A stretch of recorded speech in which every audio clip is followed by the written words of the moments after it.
Hello, hello. Hey, Beans.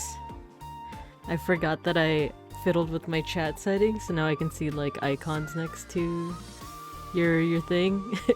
That's so that I know how to delete messages on the fly, just in case. Oh my god, these buttons. So ban Beans the Bear, timeout Beans the Bear, delete Beans the... Oh no! Nah, it's just to prevent any accidental messages. I was thinking about the last time I streamed on a Slime Rancher, and like nothing happened to those viewing the VOD and wondering like, whoa, what happened? Because I removed it in my Slime Rancher VOD, but it's just that a friend accidentally said my IRL name. So, yeah, it wasn't too bad. And they were apologizing. It wasn't anyone trying to dox me. It was just like an accident. So, put me in the ban jail, the timeout jail, just exile me. Choose your adventure. I would never. I love being the bear. But yeah, we'll get started a little bit soon. We're just drawing today. We're just drawing. I literally just came from Sky Limit's stream, and like I was getting really into the conversation because she was talking about like fried rice and like messing up. And I had also messed up fried rice once or twice. I was like, oh crap, wait, stream time. But maybe I'll go back to her if she's still streaming after this. But yeah, we'll get started in a bit. Let me just take a sip of my Gatorade.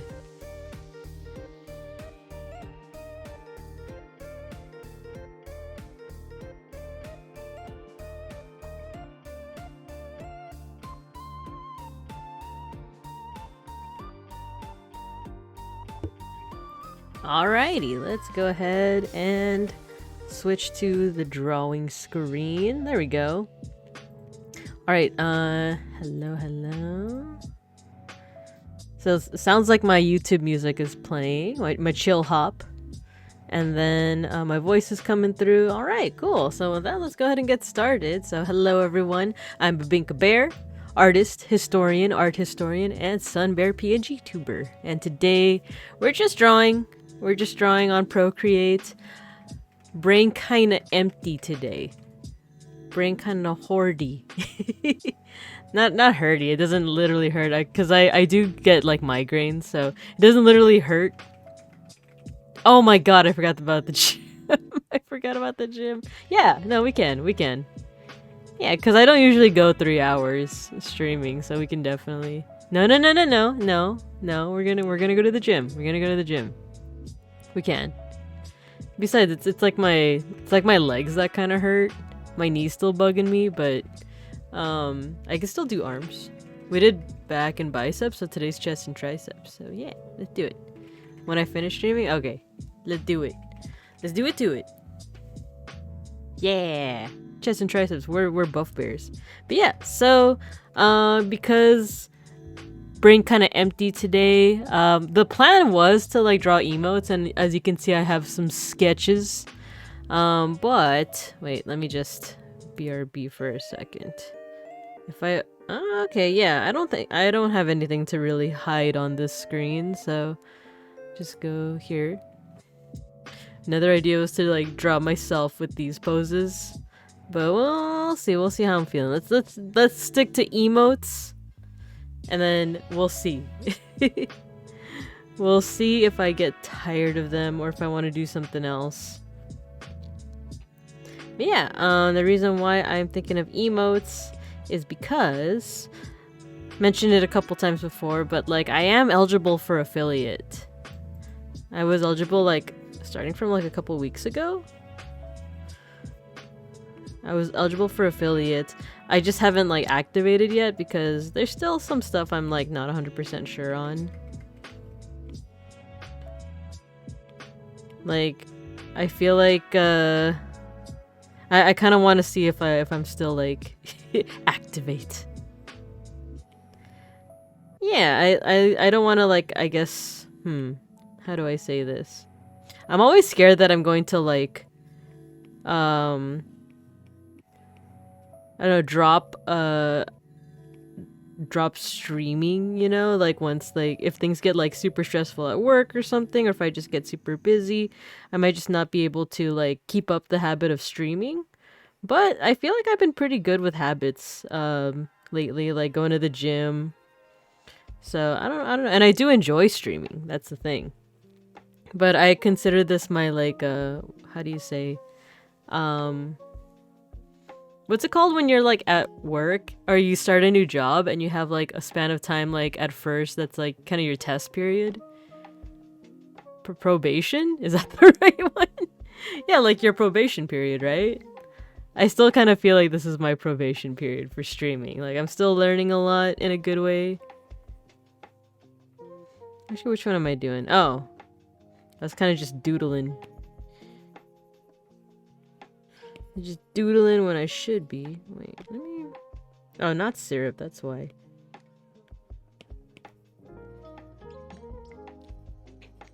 Yeah, I'm still like kind of, I guess, testing the waters, even though I've been streaming for, Oh, today actually marks 2 months. This is my 2-month anniversary. Because I started streaming, September 9th? That means my birthday is also my 3-month anniversary. Actually, yeah, let's... You know what? So these are some emotes that I have in mind, but I was also thinking about it lately, where, like, if I'm looking at the emotes that I usually use on Twitch, it's stuff that, like, is not necessarily, like... You know, it's different. Okay, let me put it this way. On YouTube, when I used to follow... I still kind of follow Tempest, but just not as much. Like, the emotes are just, like... Because you can only use those emotes within... You want a beans emote? Yeah. I'll do a little sketch right now. Because you can only use those emotes on YouTube on, like, the channel, like, for example, like, Axel. You can only use Axel emotes on Axel's channel. Finger gun and a sparkle in your eye? Yeah, let's do it. I'm still working on your redesign, though, so I don't know if the hair is gonna match, but let's try it anyway.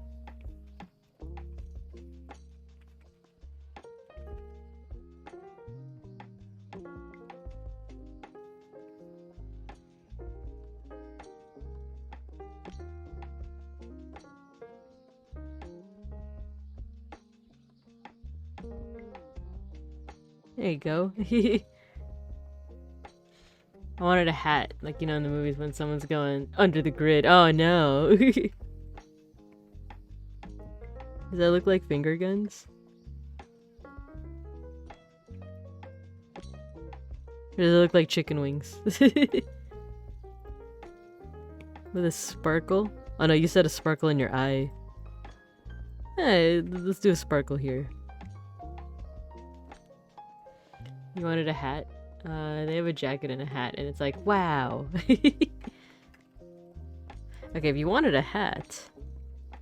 So maybe that little, like, this thing can still be your hair underneath the hat, but your default look will still be with the hat. Is that what you want? Is that what you want?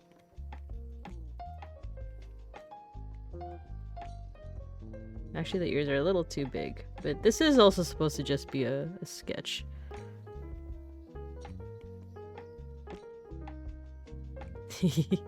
Something like that. Oh, can you make one with eyes closed, like the one without the sparkle? With eye closed? Oh, with one eye closed. Okay, like a wink?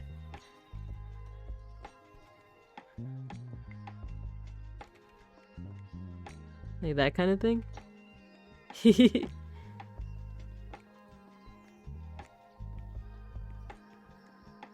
There we go. If I add that, does it look more like finger guns?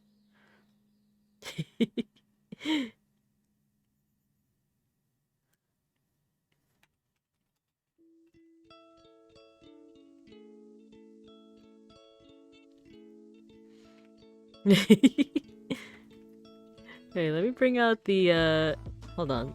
I'm gonna get something real quick from another screen. There we go, this one.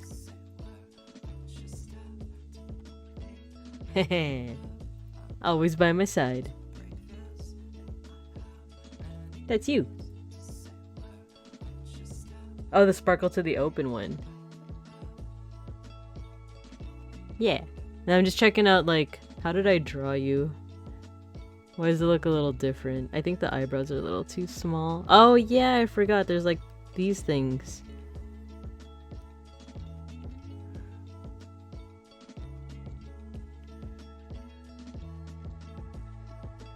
And then, yeah, let's erase this. Like that? Hey, Kuriketa! Hello, hello. I saw you in Limmy's chat, too. I was just talking about how, like, when she was talking about fried rice, I was like, oh man, I want to keep on going with this conversation, but I also gotta... got my stream time. Perfect. You're cool. You're cool.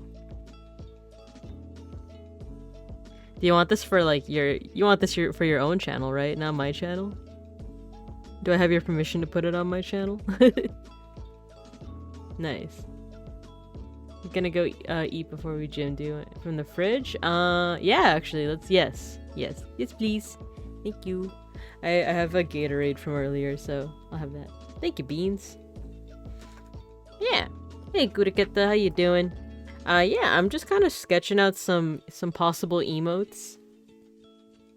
And I was thinking about, like, my choice of emotes, because you know how, like, with the Tempest Boys, because they stream on YouTube, those emotes are just for, like, their own channel, right? Whereas on Twitch, like, if you're subscribed to someone, you can use their emotes on any channel. Like, you can use, let me see if I can actually do this right now. I'm looking for tacos. There we go. Get rotated.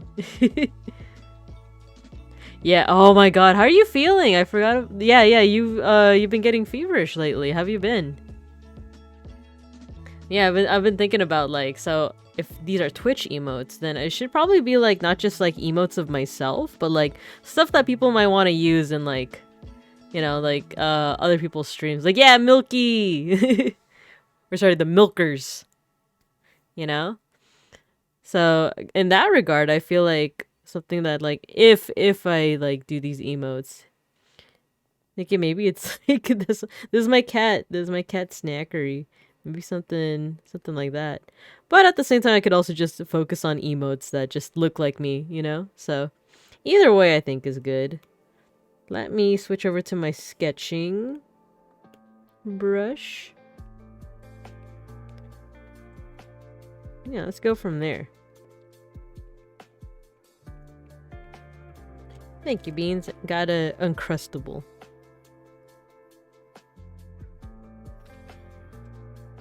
Yeah, I know that Gatorade can help when you're feeling sick. So, I remember one time, oh my god, I had, what's it called? Stomach flu. You're so back? Yeah, we're so back. Fever finally went away, so I plan to stream. Ooh, 8 hours. Dang, you an endurance streamer. Just for funsies? Go for it, man. I have the day off tomorrow, so I should be able to catch a bit of it. You remind me of another guy that's usually in the chat, Mega Bronson. He's me and Beans' IRL friend, and he does like endurance streams except all the time, and it's just super impressive because I'll go and like run errands, or I'll go like or Beans and I will like go to the gym and come back, and then he's still streaming. So if that's the kind of streaming you want to be doing, you know, that'd be pretty cool. Let me see what other people's heart emotes look like. Where they're just holding like a huge heart. Oh, there we go. Oh, cute. Okay.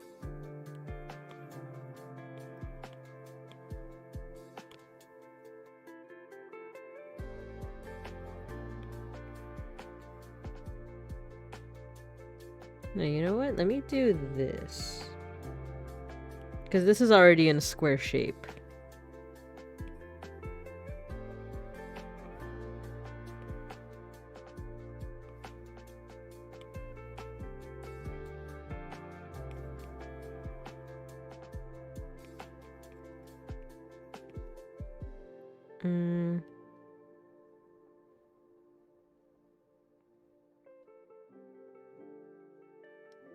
Let's do this, actually. So I'm gonna draw myself first. Oh, hey, Mega Bronson, hello. I saw a thread today about Genghis Khan and thought of me. Is it because it's historical? Is it because it's historical? I was watching Switch games I have and I was planning to play. Oh my god, Digimon Cyber Sleuth! Yo! I played the base game. I've actually been thinking about playing what's the DLC? Or it's not DLC, it's like the Hacker's Memory. Because I completed the base game, I just haven't completed Hacker's Memory, and I'm thinking of doing a fresh save and streaming it. But if you do Cyber Sleuth, I will watch it.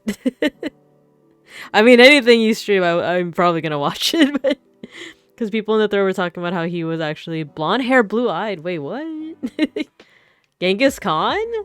I don't think so. Yeah, because it was historical.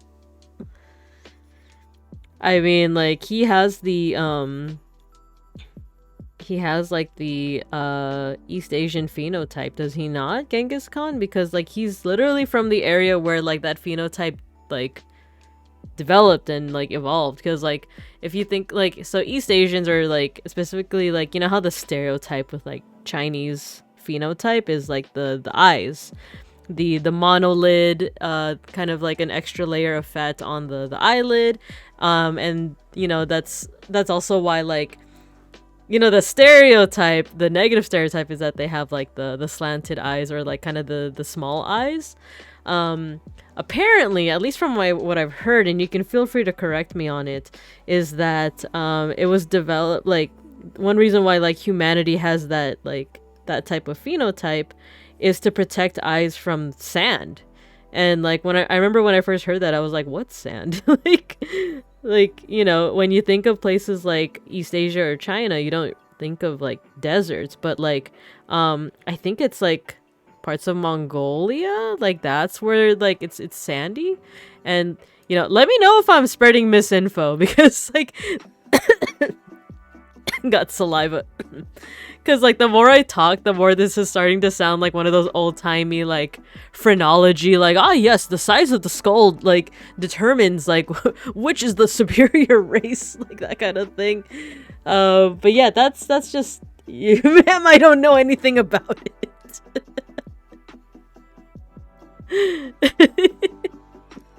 Yeah, like I said, this is just what I heard. I should actually check my sources, but but yeah, like I think that's also why I'm like, really, Genghis Khan, like of Mongolia. And actually, I heard that it's West China is desert. Oh, okay.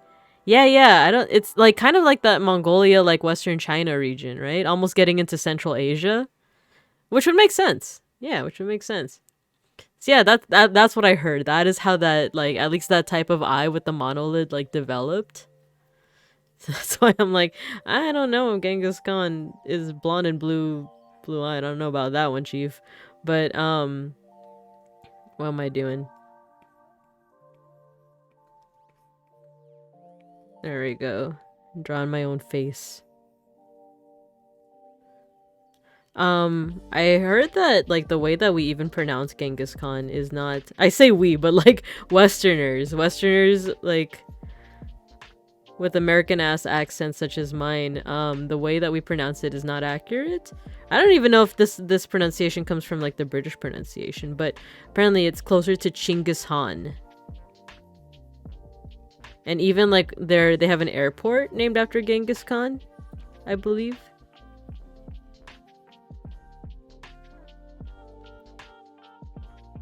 Oh, with a J. Genghis? I'm gonna listen to it now. Genghis Khan. Pronunciation.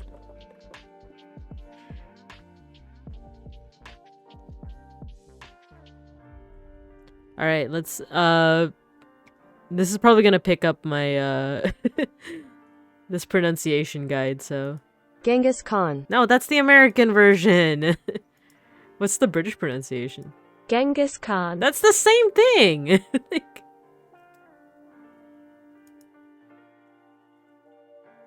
what's this one? Looking at how to pronounce the name of the founder in first grade.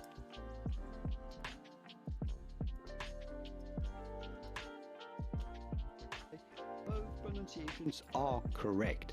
If you want to sound Okay, I'm looking for a better guide.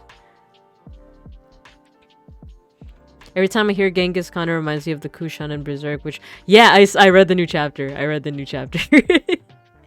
No spoilers though, because Beans is also a big fan. Actually, he stepped away, but Beans is a big fan of Berserk and he's not caught up yet. But okay, what's the correct way to say Genghis Khan? Teach me. Teach me. You are looking at Julian's Whoa, why is it so deep? Croissant? looking at how to pronounce these names, and Why is his voice like that? closer to the original one is Genghis Khan. Genghis Khan. But it is also correct to say it as Genghis Khan. Okay, well, according to this video, it's Genghis Khan, but I feel like I've heard Genghis Khan. Genghis.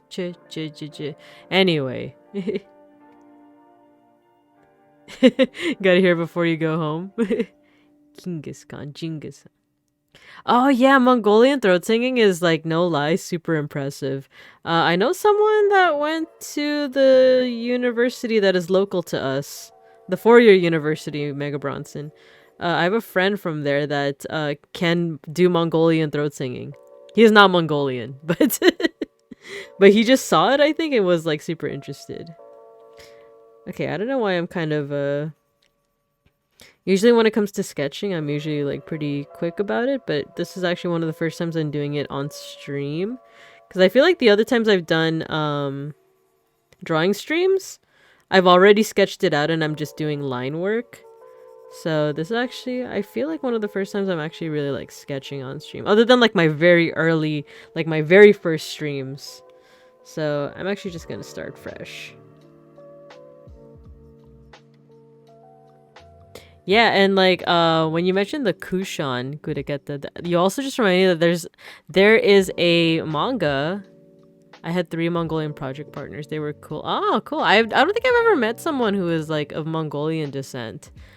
Would love to. I did meet someone, I think I told the story on stream, but, you know, like, my work, you know, quick sketch. Come on, quick. Our curriculum has to do with, like, ancient Egypt, and I met an Egyptian dude. I did tell this story because he was the one that was like, he didn't even open up with, like, I'm Egyptian, I grew up in Egypt and I know certain things. He opened up with, did you know that Egyptians think that the world is upside down? Like, that was no open mouth. That was, like, the first thing that he said to me. Not even, hi, hello, I'm Egyptian. Alright, I'm heading home. I'll see y'all later. Yeah, no problem. Have a safe trip back home. Okay. Quick sketch.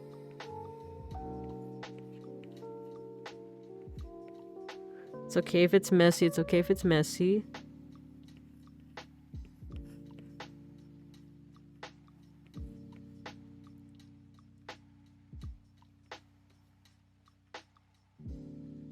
There we go. It looks like I'm biting into the heart.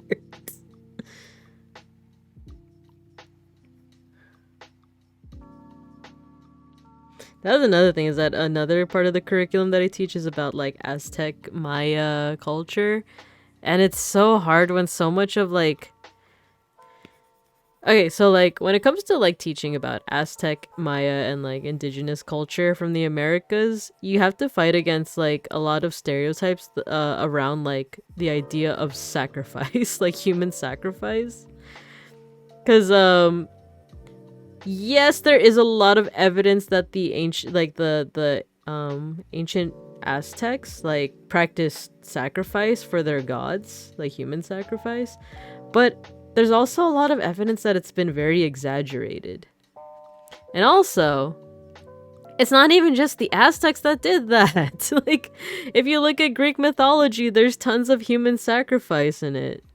But that's mythology. That's not me saying, please don't clip this and be like, she said that ancient Greek people sacrifice people. And it's like, no, I'm saying that there's evidence in mythology that makes mentions of it.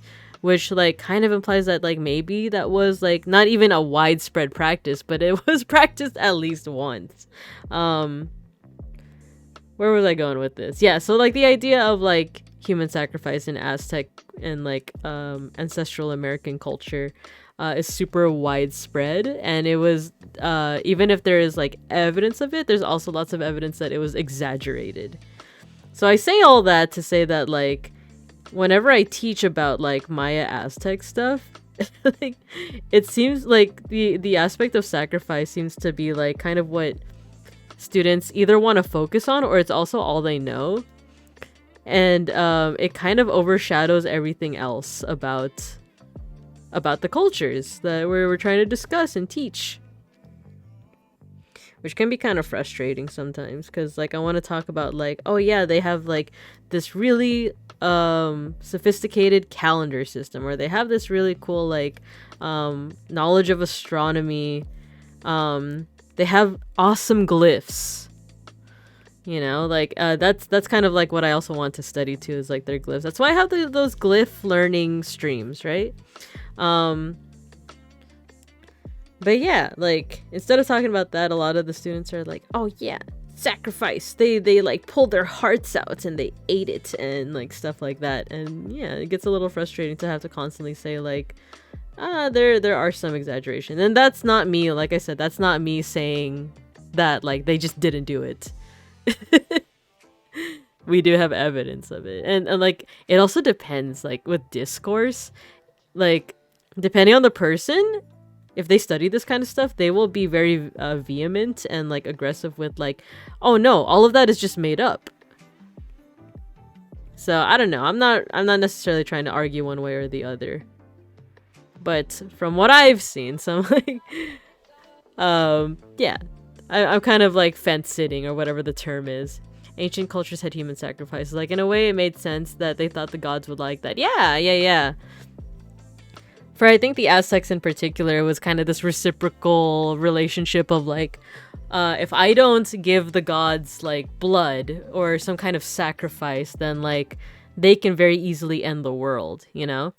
But a lot of times the sacrifice wasn't even like, you know, a full on like they would sacrifice like a person.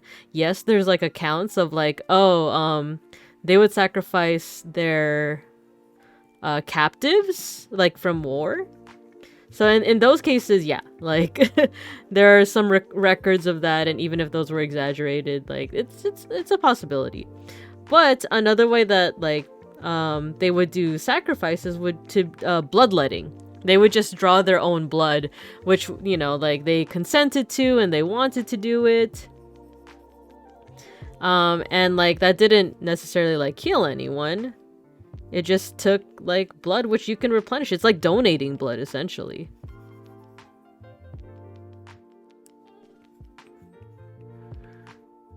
But I say all that to say, like, you know, their cultures are so much more than just, you know, human sacrifices and eating hearts. I think the example that made me realize that like other cultures also have it, but it's not as emphasized in those cultures is I watched a play that talked about how wait, let me reverse this and see. Reverse. Ah, okay, it's a little lopsided. I watched the play where it's one of those like kind of one of those plays that's definitely, how do I say this, abstract. Like there's a storyline, but sometimes they will just like the characters will just kind of monologue about a random topic. And one of the topics was about like, oh, in Greece, like if you think about was it the Odyssey?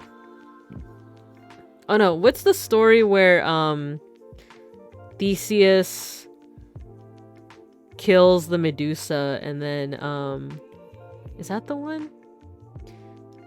There's a story where one of the Greek heroes happens upon a maiden who is being sacrificed to a whale. Because the belief is that like if she's not sacrificed, then her village will like get eaten by the whale or something like that. It's Andromeda is the person that they're trying to sacrifice. But whichever myth that is from, I don't know if it's Theseus or another one, but that counts as like human sacrifice, and as I mentioned in mythology. It's so funny because I never learned Aztecs did human sacrifices in history class, even though it's my culture. Government history books really love to antagonize the Spaniards. Yes. Like, oh, I also love to antagonize the I'm just kidding. But like, as a shared colonial, you know, like shared victim of colonial mentality and whatnot, I too love to antagonize the Spaniards. But I get what you're saying though, like there are definitely some developments within like indigenous culture that were brought upon by Spaniards, and I definitely know a lot of folks that are like, well, colonization was like 100% negative, and I'll be honest, I am a little bit more on that side of like colonization was pretty bad. But at the same time, there are some, you know what, I did a guest lecture on this. It's called like the black myth versus the white myth, and that is oh, who was it? Let me go into the files. I did a guest lecture on it, and I also forgot all of it, so academic. I found some of my old presentations when I did a little bit of teaching. Guest lectures. De las Casas. There we go. The Black Legend. Bartolome de las Casas. Views of the Conquest.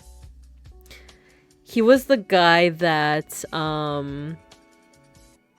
prompt students to share what they thought. Oh, okay. He wrote about, like, so after colonization, or during colonization, during the Spanish conquest of the Americas, De las Casas was he a friar or like religious person, a Christian religious person from Spain that like wrote about the indigenous people. There's like the Spanish meme, we're interacting with Spaniards, in which we say devuelvan el oro. Devuelvan. I'm looking it up. I know oro is gold. Give back the gold. Give back the gold. Oh, that's funny. Wait, let me know if that translation is accurate. Give back the gold. I'm sorry, that's like getting me pretty good. Where is it? Where is it, Spain? Hi, Milky. Hello. Yes, I'm drawing out some emotes, but my brain is also a little bit empty, so I might just do some like doodles and stuff. But right now we were talking about like colonialism, always a fun topic, right? We were talking about antagonizing the Spaniards, and I'm like, as a Filipino, I too love to antagonize the Spaniards. Sorry, Filipino American, but there was this person, Bartolome de las Casas, who he's a priest or friar or something, and he was like writing to Spain about how the Indian peoples, as he called them, are peaceable, humble, and meek, and they offend no person. I'm actually like reading directly off of my guest lecture. And what is this? Detested, accursed. Yeah, like he's basically saying that like the indigenous, like, or the Aztecs or indigenous people are like, oh, they're just little guys, you gotta stop picking on them, and they mostly answered and they literally lost it. I mean, they did. Yeah, but yeah, De Las Casas, he's like just talking about like, oh, they're just little guys, stop beating them up and stop being cruel. And like he was kind of trying to speak on behalf of the natives, but there's this theory, or not theory, but there's this argument that he was also trying to I guess make it easier for other Spaniards to, like, for one, like, yes, stop abusing them, but also start converting them. You know? So it was like, oh, like, they're he was saying that like they're just little guys, but he was also trying to say like they're kind of dumb. Like, we can't be beating them, we have to be treating them well, because they're less than, they're like they're not even human, really. Like, that's one interpretation of his writing. So like, yes, he was a little bit, he wasn't as cruel to like the natives, but he low-key was also kind of calling them dumb. And that's the black legend, or yeah, that's like what the guest lecture was about. Because he's also kind of trying to tell the other Spaniards like, oh, they're also like really if you just preach to them about Christianity, they'll accept it because their God is not like the true God. We got the true God, like that kind of stuff. So it's interesting. I don't remember my full like guest lecture, but that was kind of like the gist of it. Oh no, you know what? The black legend was the narrative that like the natives were savages. The white legend by Las Casas is the narrative that they are not necessarily like they're noble savages. They're noble savages.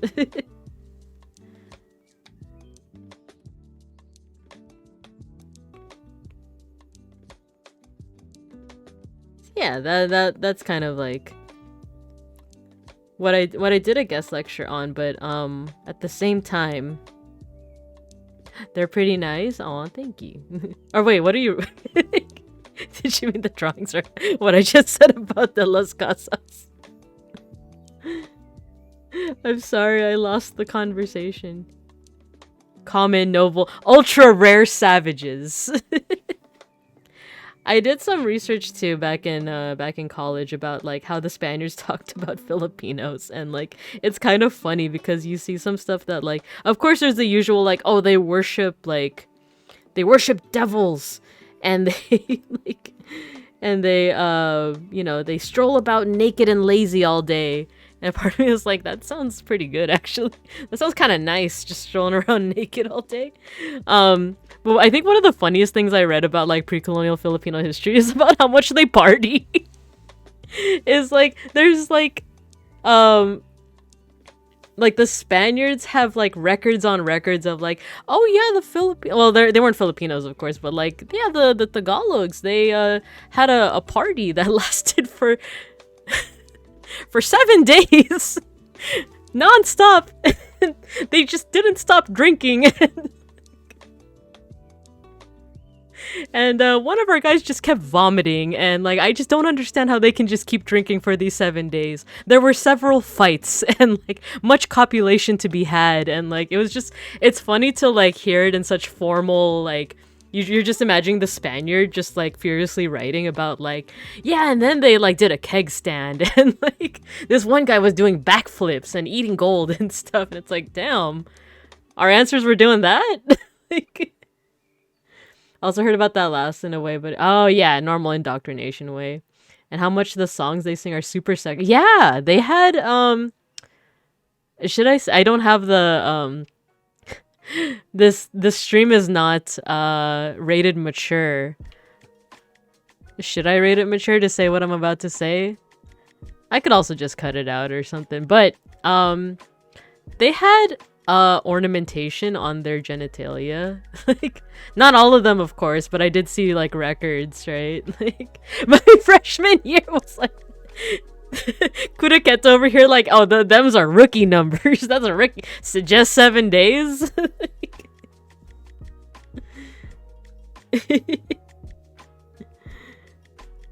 College do be like that though. Depending on your college experience. But yeah, it's like really interesting to see I guess European records of like indigenous peoples before like they came and like did the whole conquesting thing. Because I don't know, I feel like a lot of those records are pretty banging. First week of college, never freaking again. Oh my gosh. They also complain that they nap till late in the afternoon, not knowing that Filipinos work before sunrise and sleep. Yes, I saw that too. There was one account that like made me kind of mad because it was like, I can't believe these Filipinos only fish enough for like 1 day. Like they only fish for 1 day, and then like they don't stockpile anything, and they don't like prepare for the future. And it's like, is that not all you need though? Like there's literally there's an ocean of fish. there's not going to be any shortage of it. It's not to like not to get political, but like not to like capitalism where like that's actually an issue. But it's like, yeah, if you are able to live a life where you just need to fish for like yourself, like just for your own dinner, why should you stockpile a whole bunch of fish, especially without any refrigeration, right? Like why should you? Why should I stockpile the stinky fish and like let it rot instead of just like fish for one day, chill for the rest of the day, have dinner, go to sleep, wake up, fish for that day, you know? Like, I don't know if that makes sense, but yeah, it's fresher that way. Why stockpile it? Like, I get that that's the thing in other parts of the world. Like, have you guys watched Prince of Egypt? No, it's not Prince of Egypt. It's made by the same company, but it's like I think also DreamWorks.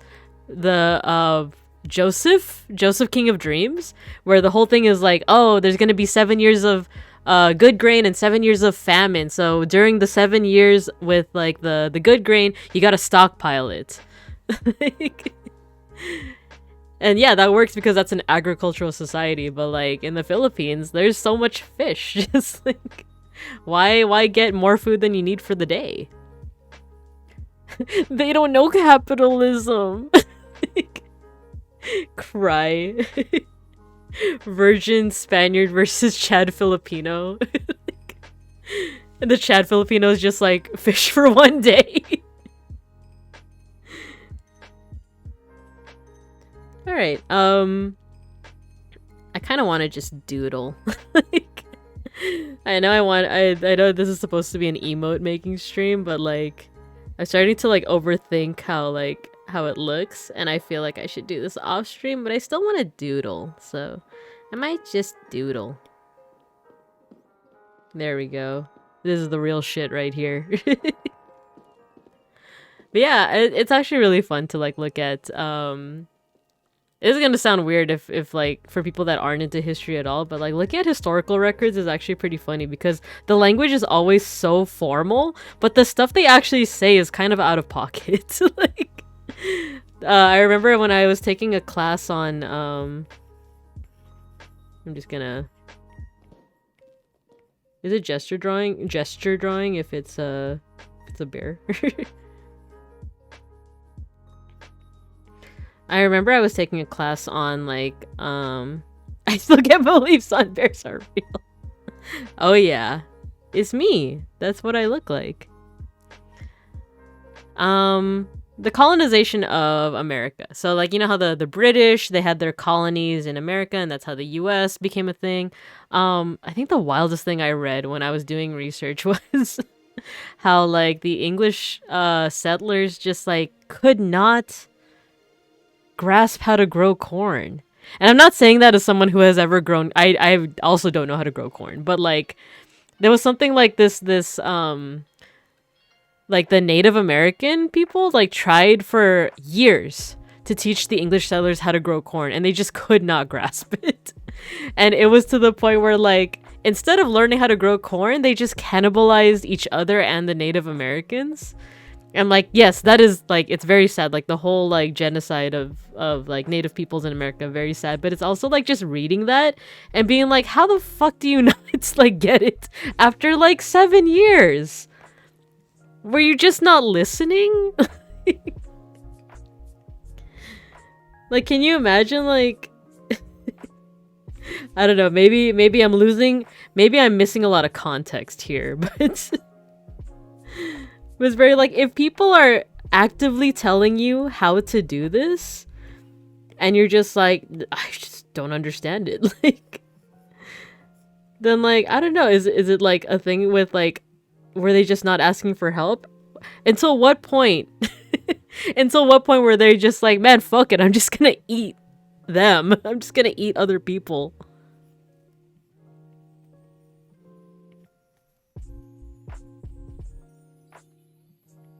British. I think that wasn't like the wildest thing that I read, but it was definitely like up there. like bro, like once the land is fertile enough, just put just put the seeds there. Once again, I'm not saying that as someone who has ever actually grown anything before, but I don't know, if it took you 7 years, if they're trying to teach it to you for 7 years. Alright, so am I actually drawing this as a bear, or am I drawing this as me? I think that's the question.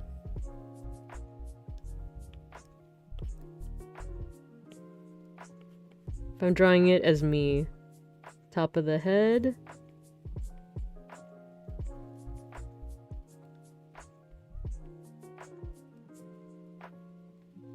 This is me not having. This is me thinking about the British.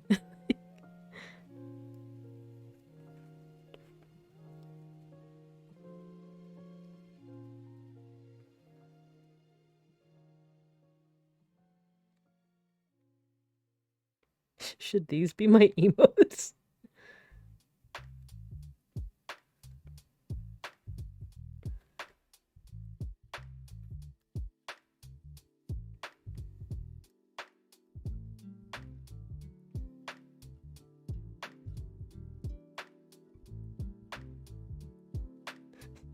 Just me not having a good time.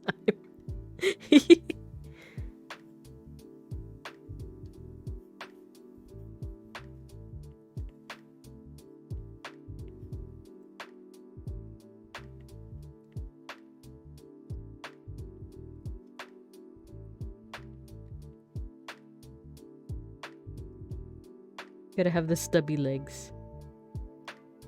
I like having. You guys want to see my stubby legs?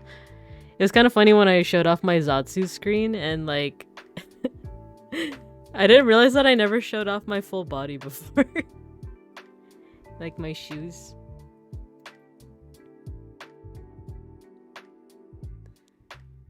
I actually I commissioned an artist that I like, one that just draws like just draws like fluffy creatures. I commissioned him to draw my my model, and oh, I just realized the hands are not quite the same. And like it's funny, he sent me like sketches recently. And it's just funny to see how much he emphasized the shoes. The British lost against the emu. I heard about that. Was that in Australia? Or New Zealand? One of those countries? The Great Emu War.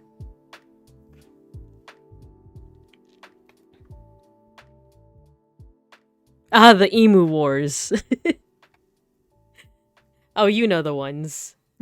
Hello, Matthew. How are you doing? I'm taking you. Was it you on the last stream that was talking about like when I was showing off the sun bears? Like, or was it someone else that was like these are like live Bibinka reactions.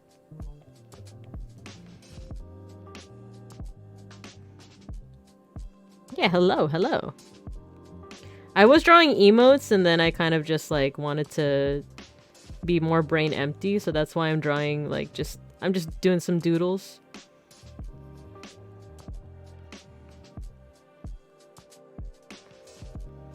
You were the one that said they're like honey badgers. Yeah. I love honey badgers. They're wild. They're the ones that are like kind of ferocious, right? I'm Googling it. Yeah, they kind of look like they have like the tough hairstyle. If you look at their design. And yeah, they fear nothing. Every time I read about honey badgers, it reminds me about what was that? Killing bites? I feel like I've heard of that one, but not in a good context.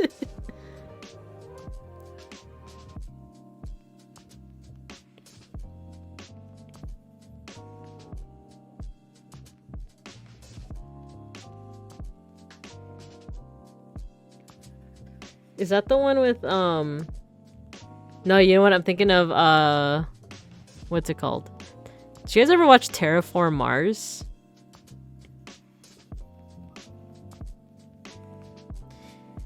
The one where it's there's people are trying to colonize the moon. But they, in order to like terraform it. Oh yeah, it's terraform, not colonize. It's literally in the name. But to terraform Mars, first they want to like send cockroaches. Is that yes? So the story, we'll come back to killing bites, but the story with Terraform Mars, if you guys aren't familiar, is that humanity, it's like in the far-ish off future. They're trying to terraform the moon. I think it's the moon. Oh no, it's Mars. It's in the freaking title. Yeah. Yeah, they're trying to terraform planet Mars, and they send I think all the things that are needed for like plants to grow, because that's one of the first steps is to create oxygen, and to get oxygen you need it from plants.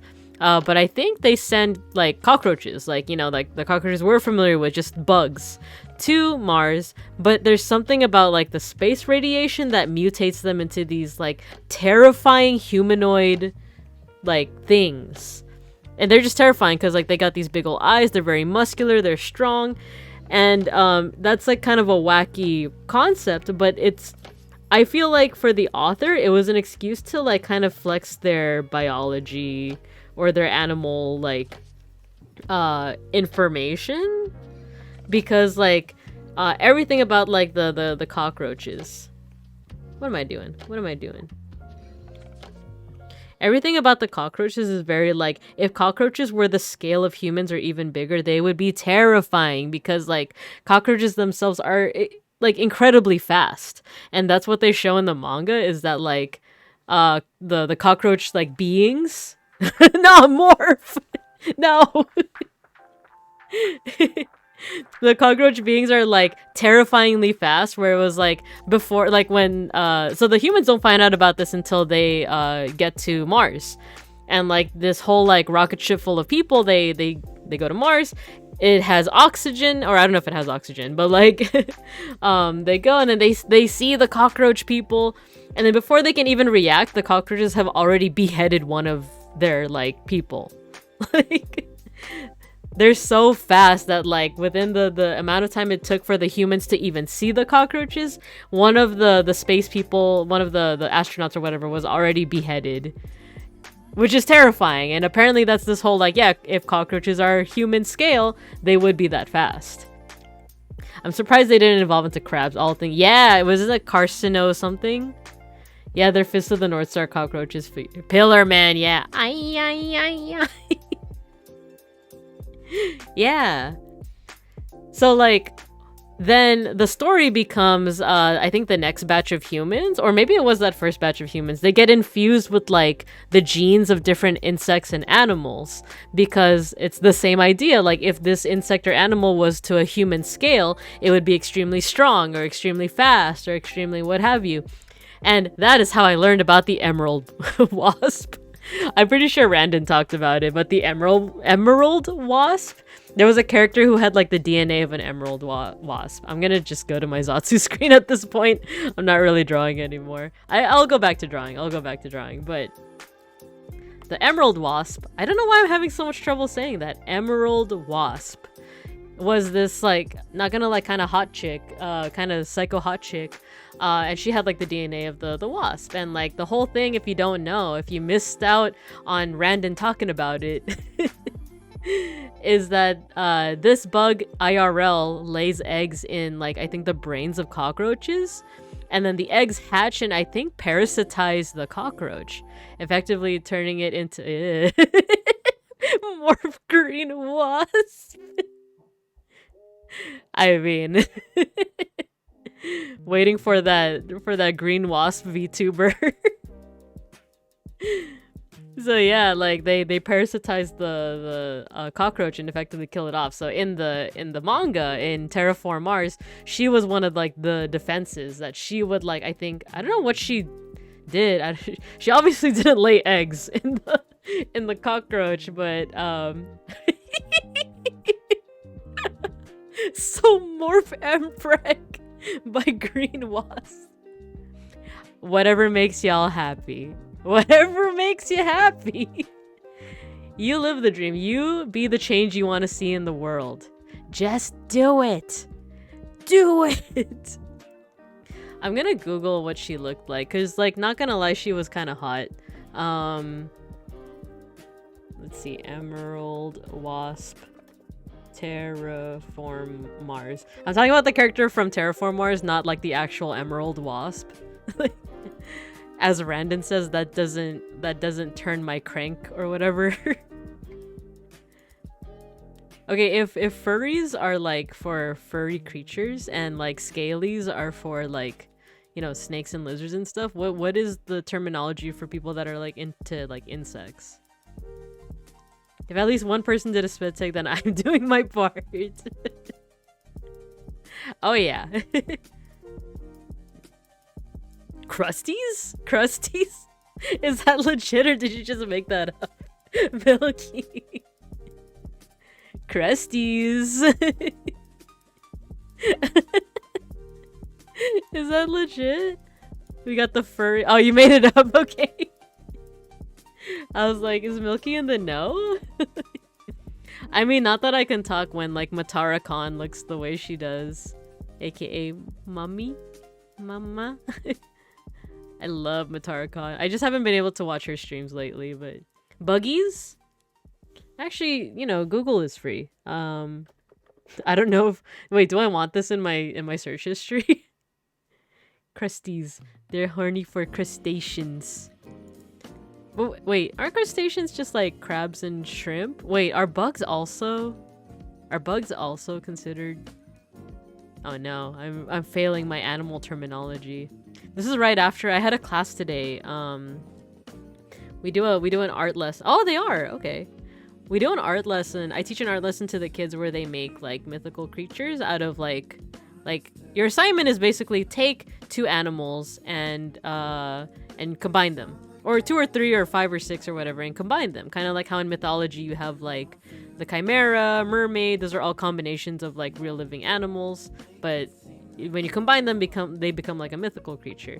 So that's the assignment that we give to the kids, and then it usually is a really cool time for the kids to like flex their animal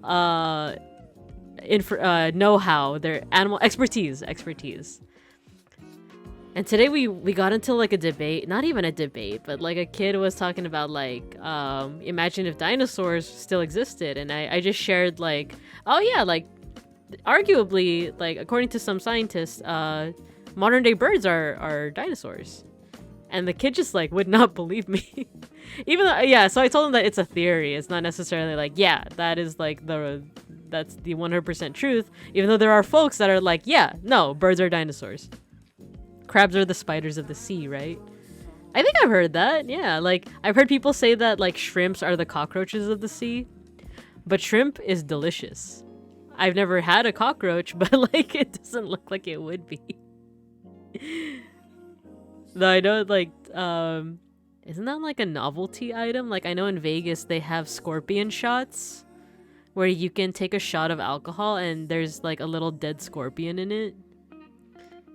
There's like a place in Vegas that lets you do that. And then there's also like cricket lollipops, or scorpion lollipops is another thing, right? It seems like they'd be crunchy, but I think what makes me nervous would be the oh, I'm gonna change the category to just chatting. Just chatting.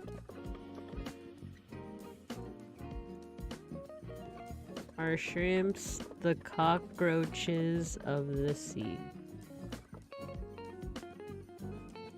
Okay. Yeah, so yeah, I've heard that like shrimps are considered the cockroaches of the sea. Like biologically speaking, they are very similar. But I don't know, I hate thinking of it like that. And when it comes to scorpions, it's not even like the crunch factor for me. It's not even the crunch factor, it's the venom. I'm scared. Like, yeah, it's dead, but like won't the venom hurt? Like if you ingest it, will it not like hurt you in a way? I don't know. Mezcal with scorpion, it's so free. You've had it, Kuraketa? I mean, if you've had it, if you can like recommend it, I'd be down. My partner's vegan, but I'm not. Like, I still eat shrimp. Well, I'm pescatarian. Wait, yeah, if I'm pescatarian, does that not mean I can't have scorpion? Well, Well, here I am, like, asking what the rules are with pescatarianism, as if I can't just make my own rules, right? Like, yeah, I'm pescatarian, but I also eat scorpion. I also eat spider. Nah, I wouldn't. I'm still, like, I know I said it before, that Kumoko from So I'm a Spider So What, she kind of cured my arachnophobia. Screw the rules, I have green hair. Yeah, no, yeah. There are no rules. Fuck it, I'm pescatarian, but like if you give me some kind of weird ass food, like a scorpion lollipop, I'll try it out.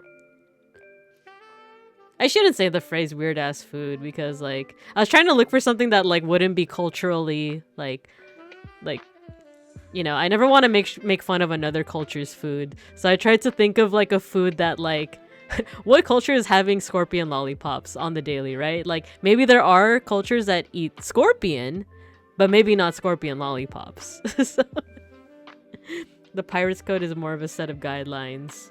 It's good, but like spicy, so an acquired taste. Ah, okay. Have I even had mezcal though? Now that I think about it. There's this tequila I really like, and I'm not even that much of a tequila person. What was it called? I have to ask Beans when he comes back. Matthew, you're right. You are 100% right. Europeans ate a shit ton of mummies, and that is why we are missing actual like human remains of like pharaohs and important Egyptian people. Like that is 100% a thing that happened in the past, and that is still unbelievable to me. I haven't told that to the kids yet because like I keep mentioning like what I teach, and like I teach a mix of like ancient Egyptian stuff, ancient Aztec Maya stuff.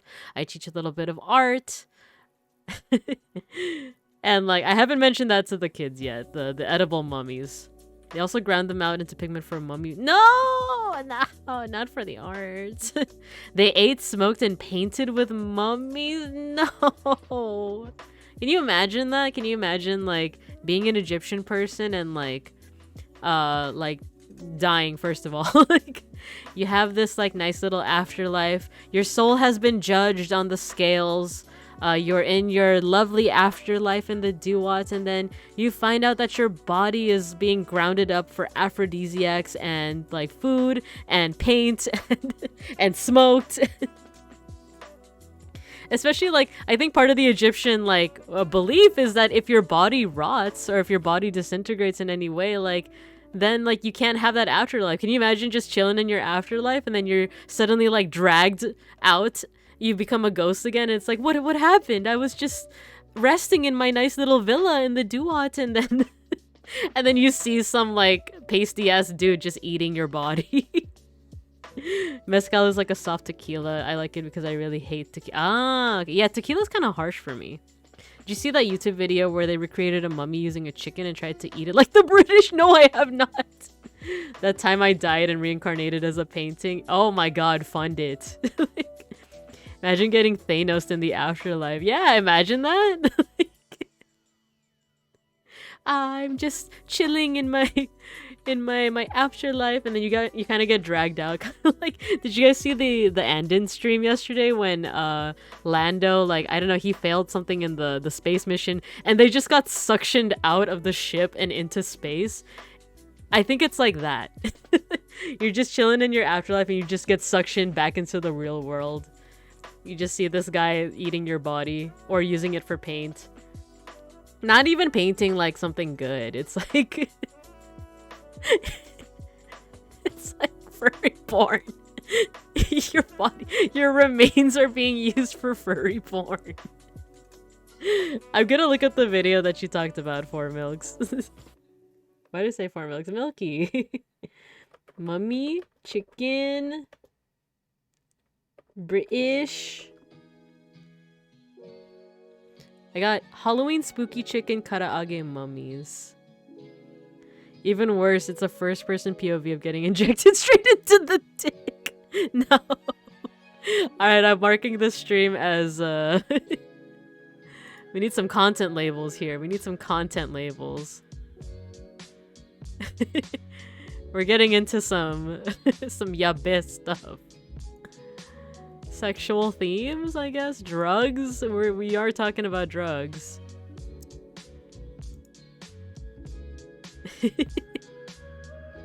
Mummy brown perfect for fur. No. Oh no. Redden is my Oshi for a reason. Yeah, right? Nah. His humor's rubbing off on us.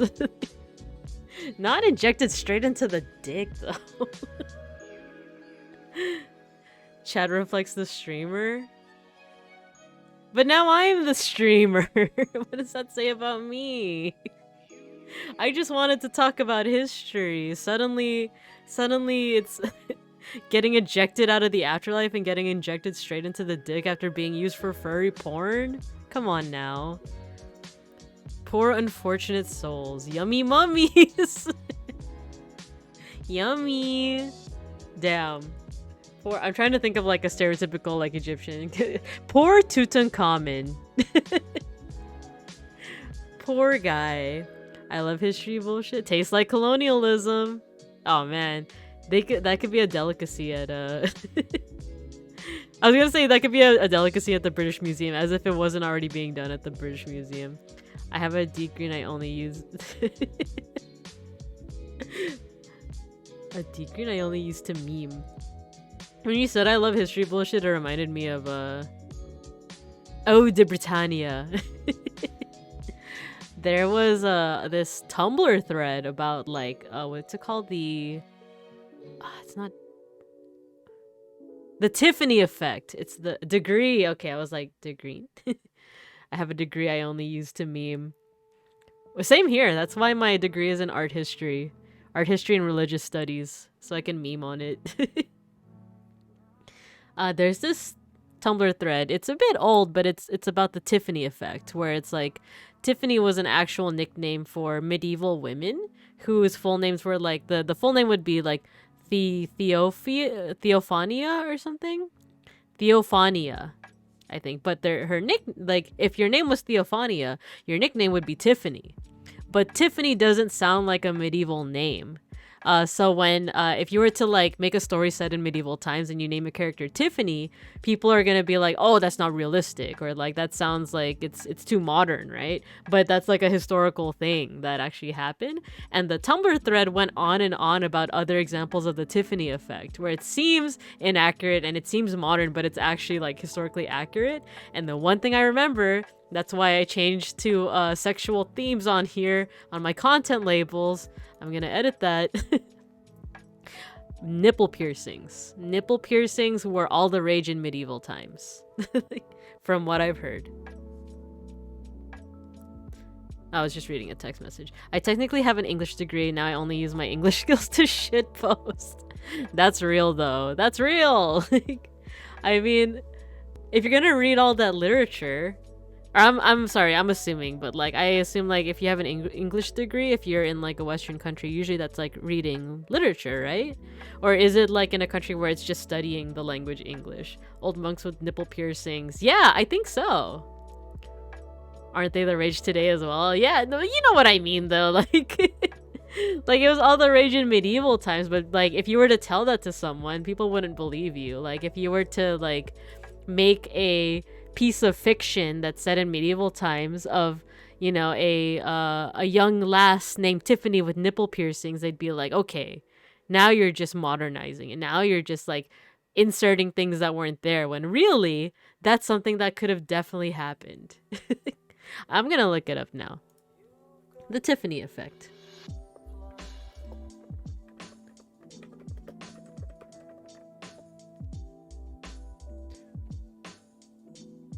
Who use contraceptives? Yeah, contraceptives are they're as old as like Egypt, I want to say. I think I read somewhere that like they would use what kind of skin? What, it was like camel skin or something as condoms in Egypt. They had that. I mean, English creative writing. I thought I wanted to become a creative writer until 6 years of undergrad. Maybe never want to write again. Matthew, that's me with reading. That's I did my master's in history, and I read 4 books a week, cover to cover, and like I know if you're like an English literature person, or like if you're in any major that you have to do that, that might not seem like much, but for me that was way too much. Like, that was way too fucking much. Like, because of that, I can't read long novels or long anything even for fun anymore. That's why I only read like young adult, like I only read like Percy Jackson. Like, I think I couldn't even like read Harry Potter before J.K. Rowling was outed as a terrible person. Like, I wanted to read Harry Potter and like I just couldn't do it. I listened to the audiobooks. I just could not read anymore. Sorry, late video title. Oh, perfectly recreating Egyptian mummification just to taste it. Thank you, Milky. I'm gonna copy this. Copy and paste so I can watch for later. Oh, you can read our light novel? Yeah, you know what? That's another exception. I got so into that one isekai, So I'm a Spider, So What? I got into it because of the anime, and I wanted to know more, and the manga wasn't caught up yet, so I ended up reading the light novel. And yeah, I feel like that I can also read. So if it's like young adult stuff meant for younger audiences, or like light novels, I can read it. But if it's like, I can't do it anymore, man. I just can't. What wine goes with ground mummy tartar? Tartar. I actually don't know how to pronounce that. Tartar. Like, I've heard it before. Tartar sauce. Remember when Sana called Altair tartar? What wine goes with it? I'm afraid I'm not a wine person. I'm a basic bitch, as people like to say. I like the Moscato, the foot wine. I like white wine. Let me pause for a second.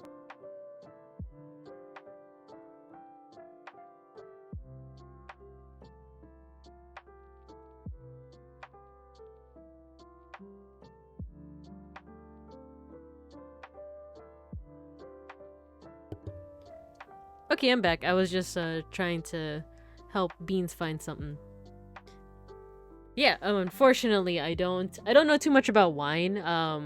I only like, I have the taste buds of like a 5-year-old, so like I only like sweet things. So maybe I shouldn't say 5-year-old when I'm also talking about wine, but it's like I have the taste buds of a young, like just turned 18-year-old. Despite being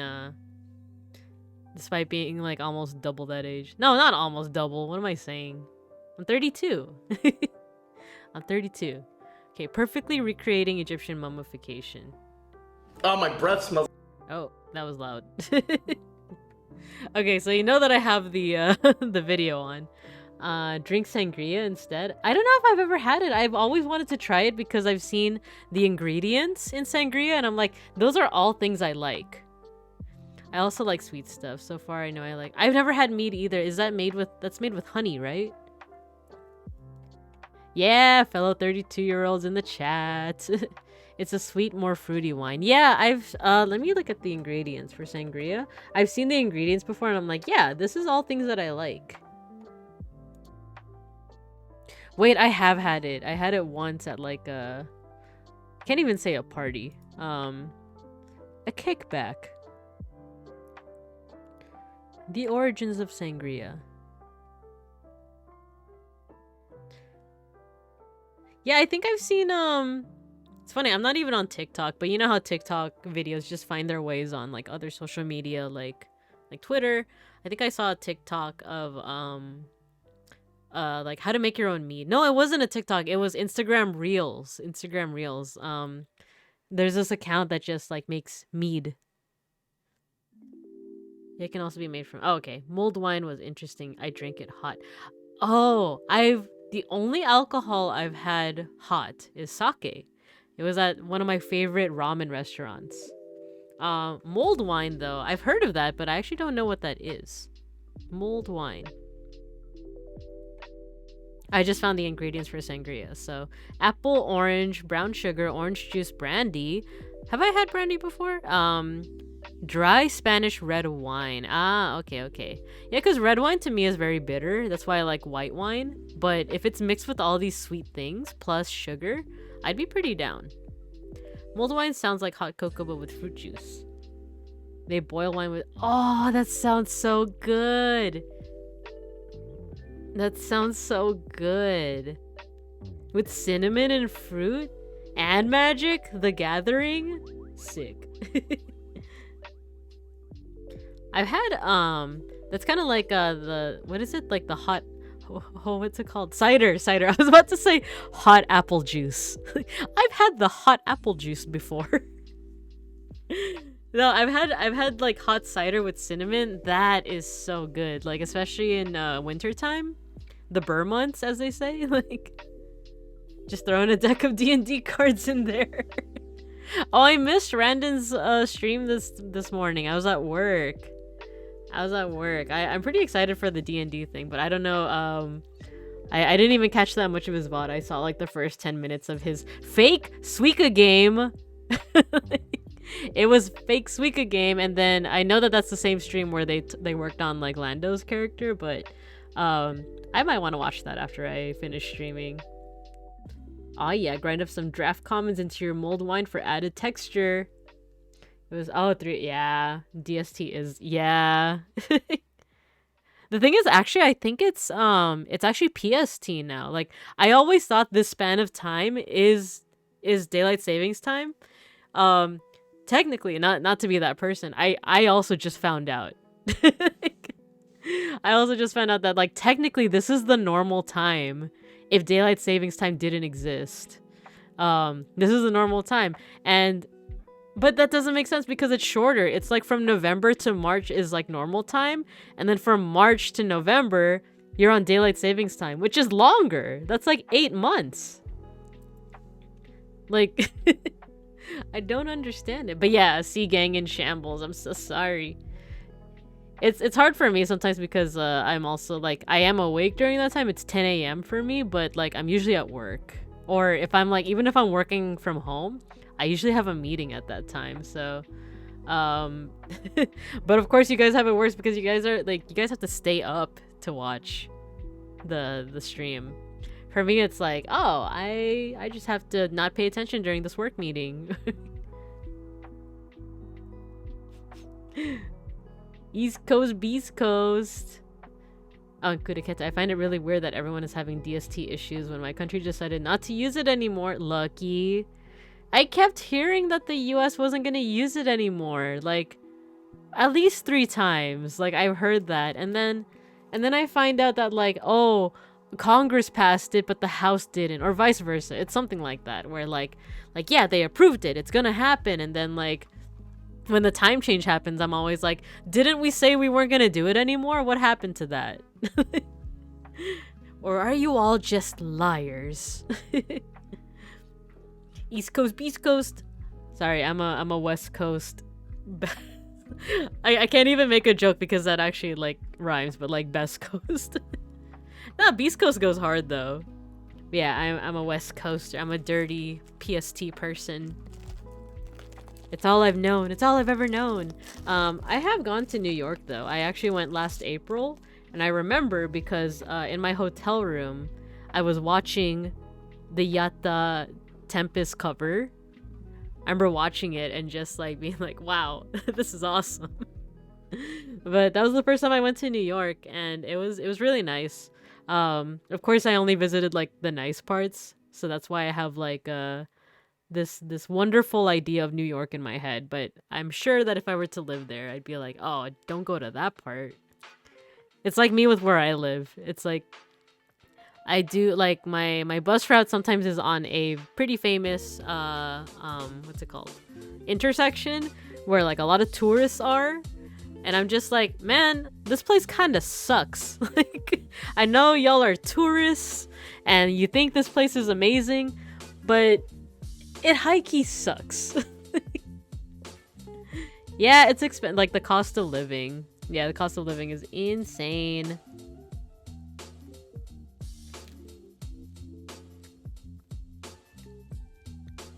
Sorry, I took a pause to take a bite of this PB&J sandwich.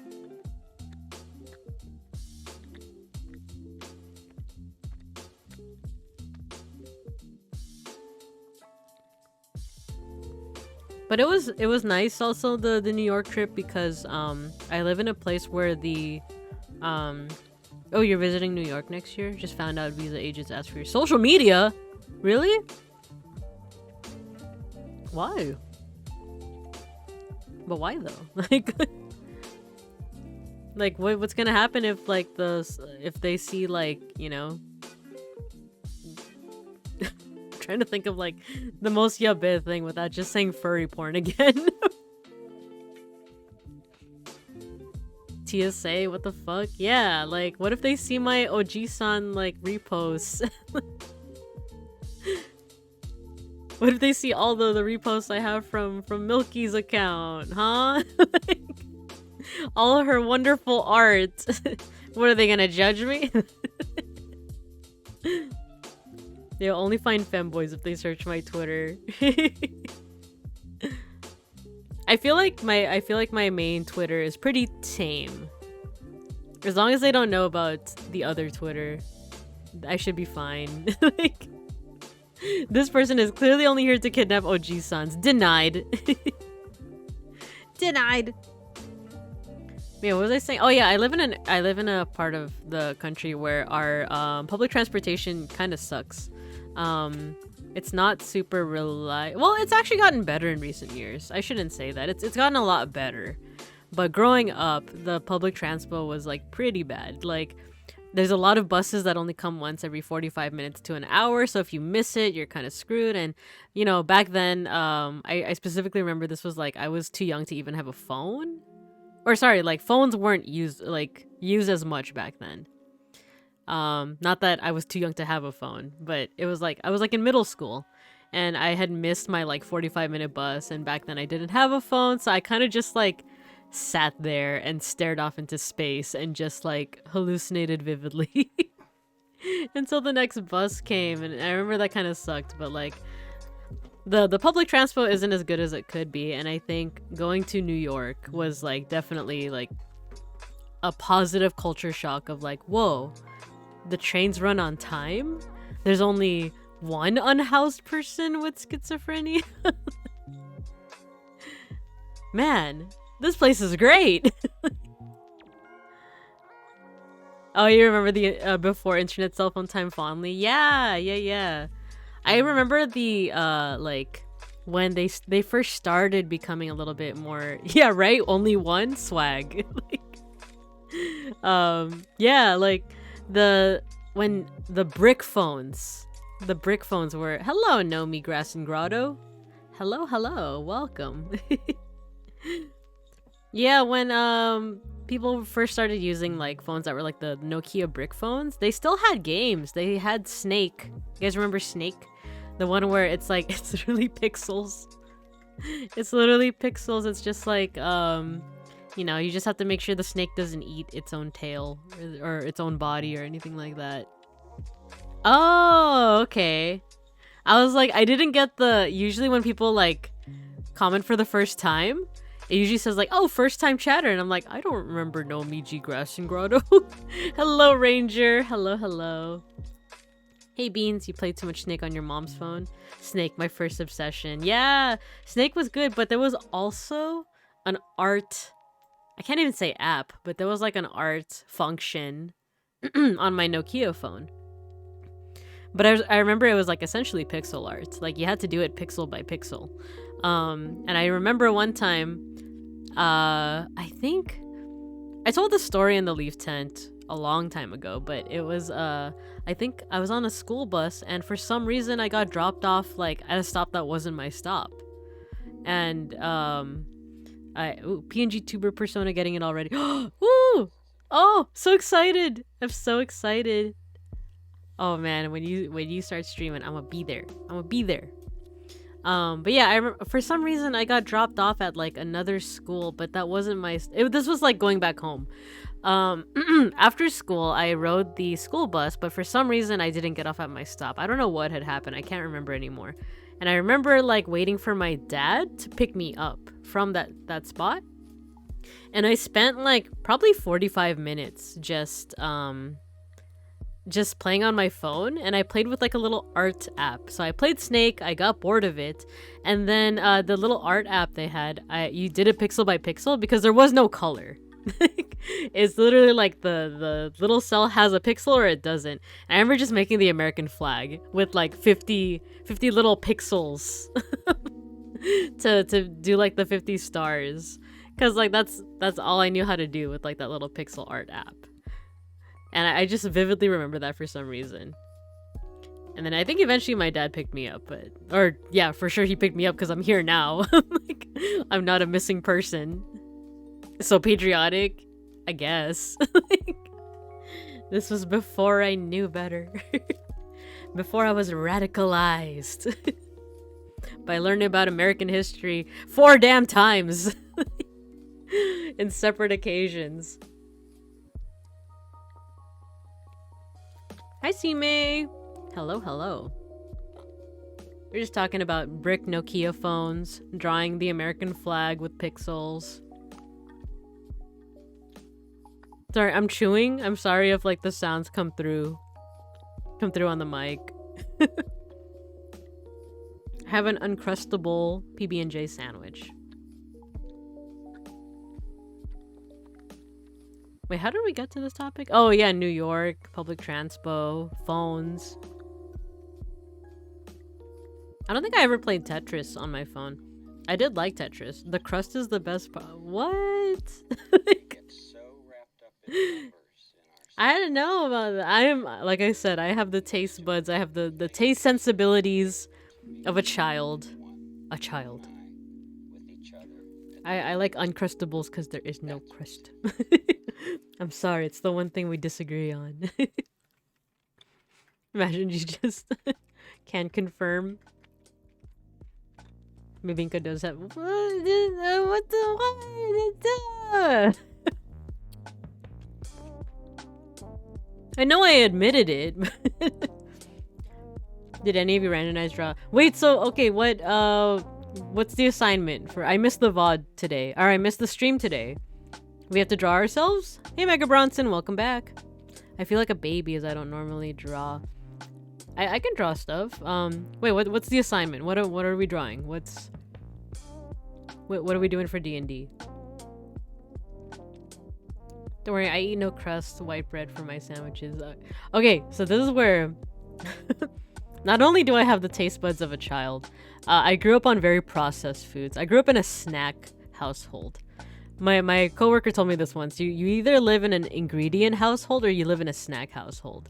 And I grew up in a snack household. And I currently live with my partner, with Beans. They are an ingredient household. So like I grew up eating very processed food. So I say that to say that I am a big fan of white bread. like the what's the one, Wonder Bread?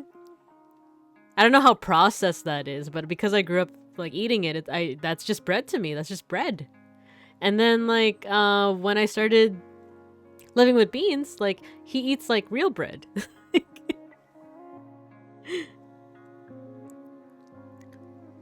Don't worry, oh yeah, so gotta draw a character for D&D using only MS Paint. Uh-oh. Red theme for YouTube, purple for Twitch. Oh no, which one do I do? Should I be Pau Pandan on YouTube or should I be Bibinka Bear on Twitch? But you are half Filipino. I'm full Filipino. Wait, what did I say? What prompted you to say that? What did I say? Oh, was it the white bread? I'm full Filipino. But I grew up on like processed foods. I'm in a snack household. That's even worse.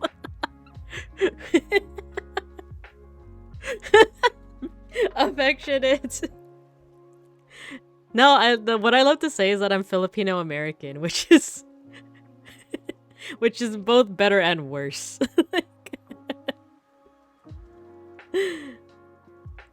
Is it because I say I'm Filipino American? Yeah, I could see how that could be mistaken for me saying I'm half Filipino. I'm full. My dad is from Manila. My mom is from Davao. And the There was a time where I'm like, does that mean I'm like half Bisaya? Because my mom's Bisaya. But nah, I just say that I'm Filipino American because I grew up here in America. So, and that's its own discourse, which is in my, if you see the box to the left of me with possible chat topics, there's so much discourse with being Filipino American. I went through it the last time I did Azatsu, so I won't go into it now, but so much discourse. Affectionate. I know it's affectionate. I've heard it all. I've heard people who say that without the affectionate, so you're good. You're good. Diaspora development, woo! Yeah, it's real. But okay, so the assignment is to draw a character for D&D 5e using only MS Paint. I do have a character. I played Baldur's Gate. I know that's not the best start. Wait, okay. I did play D&D as far back as 2017, 2018. I don't remember. I have a friend who I met through I used to work at a Filipino American school. I worked at a Filipino American school, and I have a friend who is really into D&D, and he got me into it because he was my ride to the school, and the commute was pretty long, so like we would spend our car rides just like I didn't know what D&D was back then, so he would just the way he introduced it was pretty cool. Actually, he would just give me scenarios. He would give me scenarios, and he was like, okay, I want you to, like, you know, in character, how would you react to this scenario? Like, you come upon a treasure chest, and like it's booby traps, so what do you do? And like he did like these really easy little like scenarios for me, and it got me kind of into D&D. I don't understand the D&D game they want to play. We just design a character and they play it. I also don't understand because I thought it was like, are we like a hive mind or something? In the campaign, one character for YouTube and Twitch will act as Lando's minions, focusing mainly on combat for rendered sanity. It'll be Twitch, YouTube plays D&D. Ah, okay. I should just watch the VOD after this, but that does make sense. Thanks for the explanation. But now I'm like, should I be on the YouTube side or the Twitch side? Because on here I'm Babinka Bear, but on YouTube I'm Pau Pandan. So which one is it? Because I feel like he might. Oh no, I'm getting parasocial. I'm like thinking like, does he know me more as Pau Pandan or Babinka Bear? Because I don't think he knows that we're the same person. I don't think he knows that Babinka Bear and Pau Pandan are the same person. So, getting a little parasocial in here. It depends on what colors you want to go for. If I'm crazy enough, I will make two. Ah, okay. What streaming service I want to use more? It depends sometimes. I like how you can raid in Twitch, and I like how on Twitch you can use like other people's emotes. Cause like, I talked about this earlier, but like, you know, on YouTube when you're watching like the Tempest Boys, you can only use their emotes on their channels, but here you could all get rotated. Oh, and also Lando is going with the druid because his stats were ass? No, not the good kind of ass. Oh no. So yeah, maybe I'll be Twitch. Maybe I'll be on Team Twitch. Wait, what? Okay, I'm gonna do this thing. What are you guys gonna do? What are you all gonna do? Are you guys doing YouTube or Twitch? Now I feel like the students that I teach. Like, I'll do it if you do it. No, I don't want to be separated from my friends. Twitch probably? Okay. He had a 20 constitution. 20 constitution, 14 wisdom, 13 charisma. Oh, and the rest were lower. I know. 75% YouTube? Okay. He'd be playing a snack man. Okay. A snack? Okay, I'm really interested in this VOD now. I might just do Twitch. Maybe. We'll see. But yeah, I haven't played D&D in a while, so like oh yeah, like I was saying before, I started I think 2017, 2018. Played a little bit of like the scenarios that my friend would propose for me. And then he actually got me into like a D&D game, and I think my first character was like a half elf or halfling, I forget which one. It was a halfling ranger. ranger, and her whole character was that she was kind of like, what's the word when you just hate people? Like misanthropic.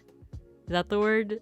Like, what's that meme with like introvert versus like, oh, what's the other word? Yeah, like my whole character was that I was like a misanthrope, but that didn't really, I guess, work with the campaign because like obviously you have to talk to other people. And my whole thing was that I just don't like I like talking to forest creatures more than I like talking to people. But of course I had to, hi Sky Limit. Hello, how was your stream? How was your stream? Misanthrope is when you dislike people? Yeah, that was like my character. It was like I just dislike people. But like, you know, we still had to like talk to each other in the campaign, and I wasn't experienced enough to know how to roleplay a misanthrope while also like talking to people, you know? So that was like my first character. I used the same character. Oh my god, Beans' character is so funny. You can go ahead and talk about your character, Beans, but I'll still recount my journey. So my first character was that. It was a misanthrope. I think my second character was a tiefling paladin who was in an MLM, essentially. like, cause you could easily say it's a cult, but it straight up is an MLM because her whole shtick was that she was like, it was good. I don't know why my raid list was so short. Oh, no worries. Yeah. Sometimes with raiding, it's like, I keep forgetting to like refresh and like, but yeah, no worries. Yeah, so my character was like in an MLM.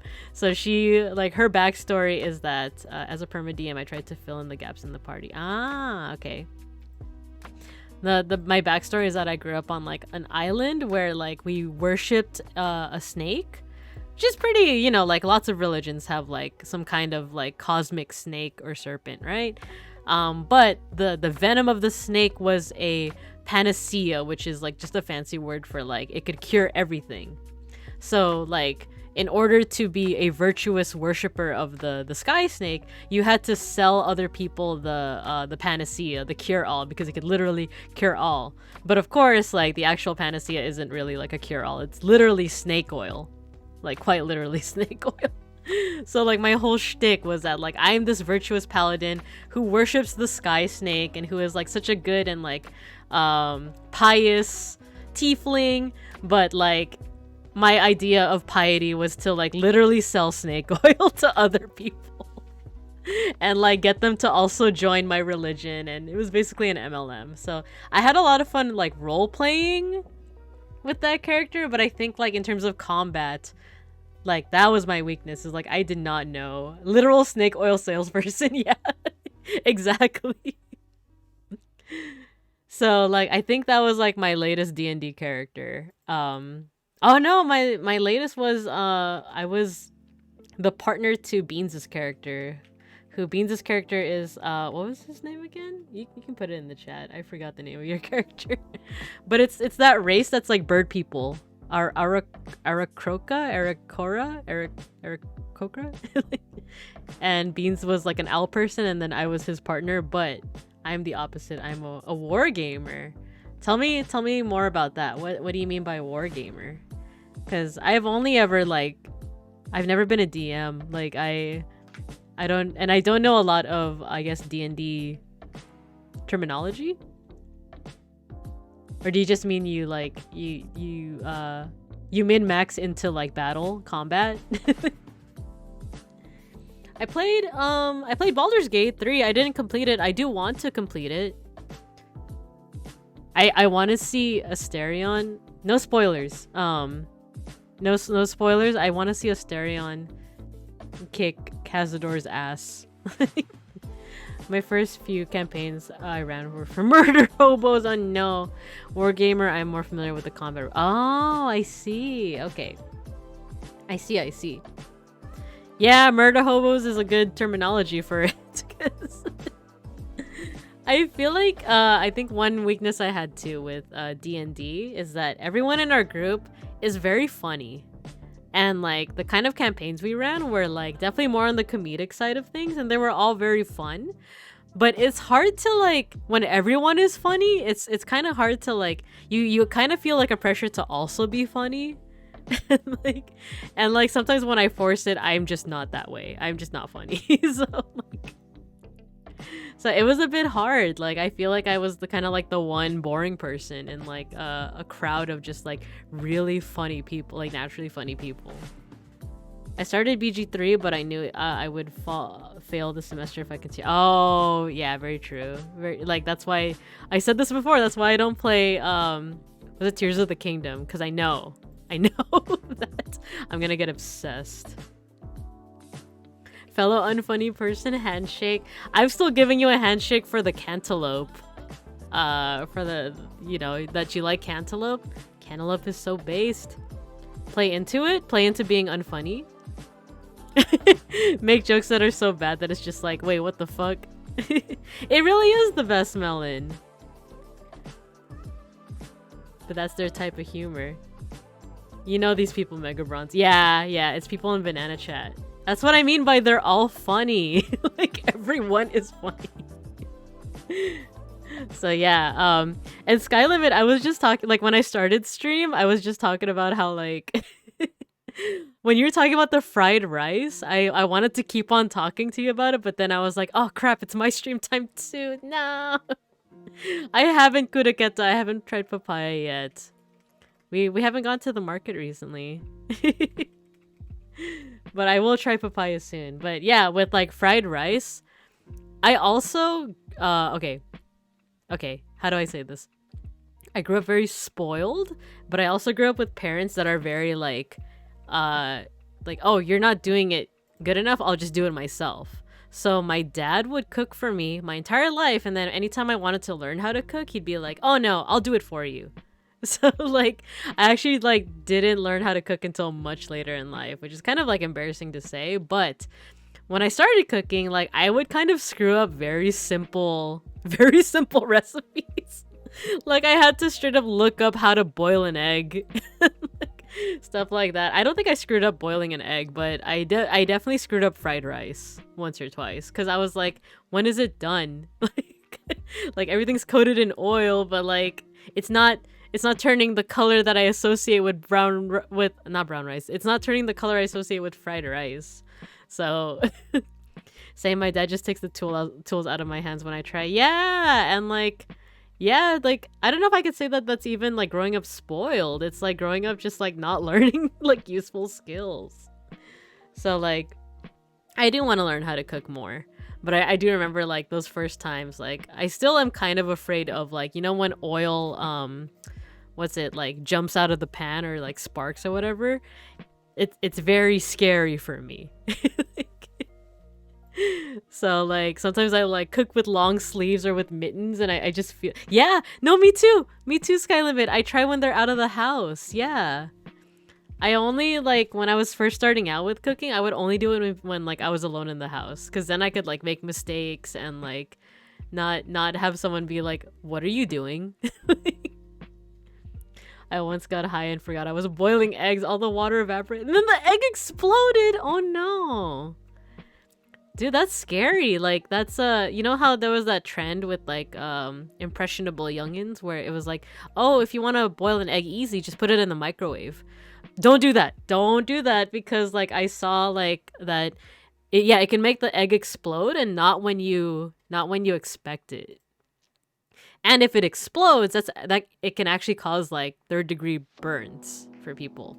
So yeah, that's what that reminded me of. Yeah, cooking is anxiety inducing for me. I can't leave anything alone. Yeah, it's kind of hard for me to to like, if there's any instruction where it's like, oh, let it simmer or let it just sit for a while. Sometimes, yeah, I feel like lately, yes, I can just let it simmer, especially if it's like noodles or something that is easy to cook. But otherwise, I do tend to just kind of hover and just be like, oh, and just like kind of stare at it until it's like nothing's happening. I miss cooking. Like, oh no, you injured a fingernail. Oh no. Y'all just reminded me, I forgot. No! Ranger, go get the fries. Go get the fries.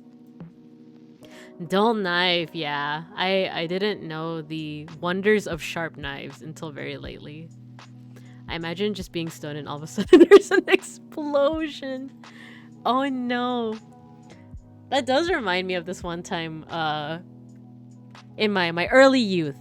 Not early youth, my early like adulthood, back when I was in my 20s, I remember being inebriated for like one of the first times in my life and going over to a friend's house, and they just Beans knows this story, but they started cooking tortillas over the oven, but not in a pan. I think they just put the tortilla directly onto like the oven fire. And like they just started cooking it, and I think they also put butter on it. Yeah.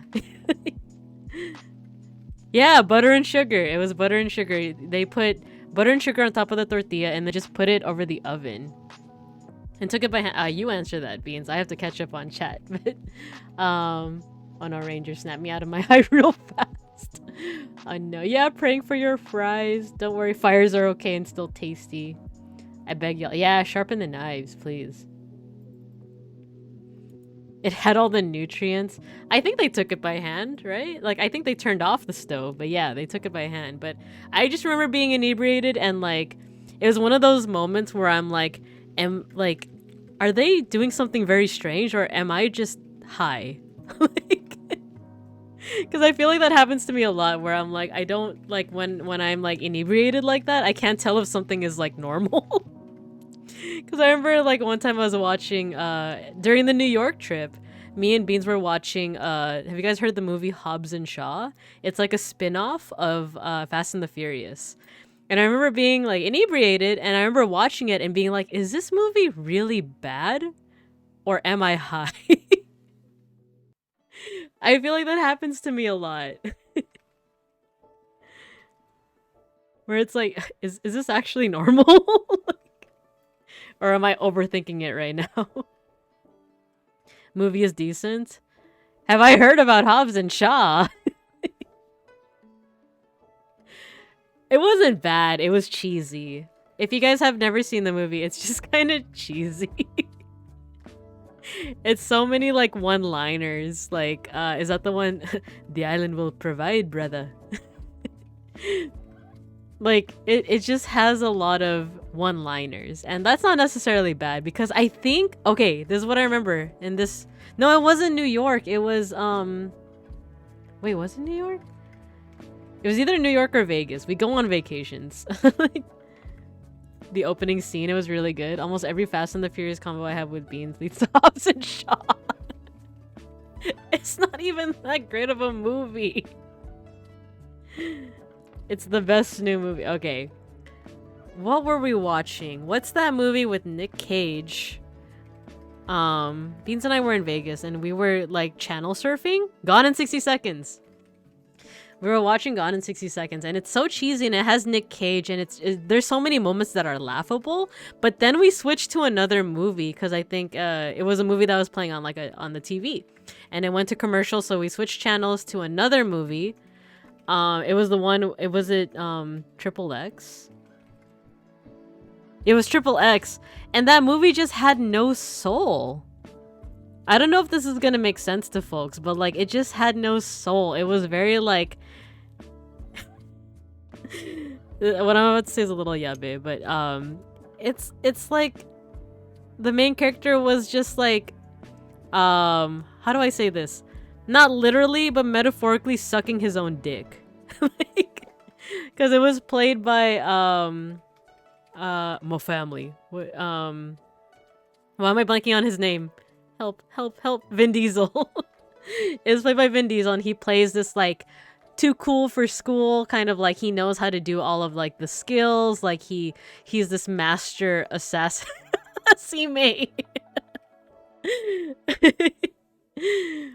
Yeah, like, it's very like, he knows how to do everything, and like everything kind of bores him. And it's like, there's this scene where he's like in the middle of a city, and like I think terrorists come out or something, and then like it's revealed that like the entire city was in on this hit against Vin Diesel's character, and he just looks so bored the entire time, and he's like shooting at people, and he's like, oh come on, you didn't think that I would notice that the fruit seller over there was packing heat, and you didn't think that I would notice this. And he's just the greatest person alive in this movie, and it just felt so like soulless and like not genuine, and it just felt like Vin Diesel just made this movie to like show how cool he is, and it just felt so transparent. And then when you switch back to Gone in 60 Seconds, it's just like, it's so derpy and funny and like unintentionally hilarious, but it had a soul. There was like just this funny like this funny moment where like Nick Cage's character just listens to like Lowrider, and he's like, all right, let's roll out. It's just so like unintentionally funny. Whereas when you go to the Vin Diesel movie, it's just him like, I guess, being badass. That kid is wearing legit Beat headphones when he could be wearing the knockoff ones down the street. Yeah, exactly like that. And it just felt so soulless. All this to say that, like, I don't know if I was also inebriated during this time, but I just remember watching and being like, am I like... like, is my analysis of this movie correct? Or am I just in a different headspace right now? So yeah, that's my rant on XXX3 and how soulless it is, and how Vin Diesel rewatching the scene. Oh, you are rewatching the scene, we'll let you know. But I don't know, it's cheesy movies like that. I'm starting to get a more of an appreciation for the cheese, is what I'm saying.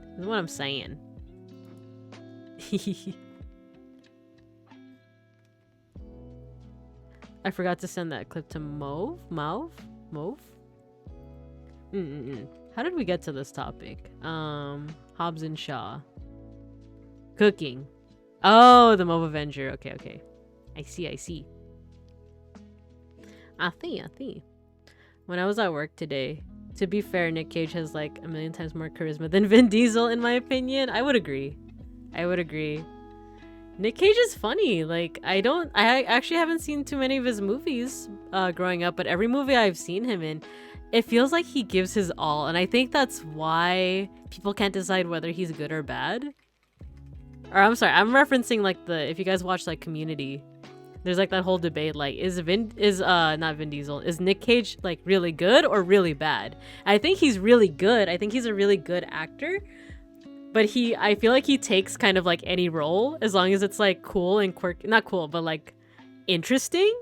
So that's why like I feel like he gets put in movies that like maybe the script isn't great or the direction isn't great. But he himself is putting his all into it. And that's you know, that's something that I like to see. Like, he's passionate about what he does. Yeah, I also think he acts well. I haven't seen the Dracula one yet, the one where he's Dracula and he has Renfield. But I heard he's like the best part of that movie. I haven't seen Face Off. I hear that's like infamous. My favorite role is Gone in 60 Seconds. Second is National Treasure. Haven't seen those either, but you know, like, I'm sure they're great. Let's watch Face Off. We still have to watch anime. We have to watch Chinese Electric Batman. Have you guys watched Darker Than Black? We still have to... I want to watch more of his movies. Yeah, I also want to watch more of his movies. Beans and I have a backlog of anime, though. I want to watch... We have Darker Than Black. We have... Oh, Attack on Titan! Oh, shit, Attack on Titan! It's my fault that we haven't watched it. It's your Overwatch addiction. If you guys want to see some Overwatch content, check out Beans the Bear. He's in chat right now. He's in the room. So yeah, Attack on Titan is finished after how many years? Like, I know Lando said he was like still in college when it started. I think I was also still in college when it started. Like,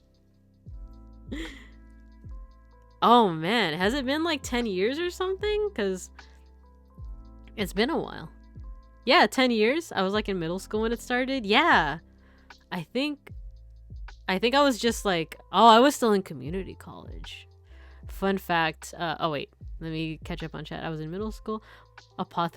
Is that the one with the anime with the girl, and the trailer is like she looks very kind of dazed at first, and they're like, yes, this is poison.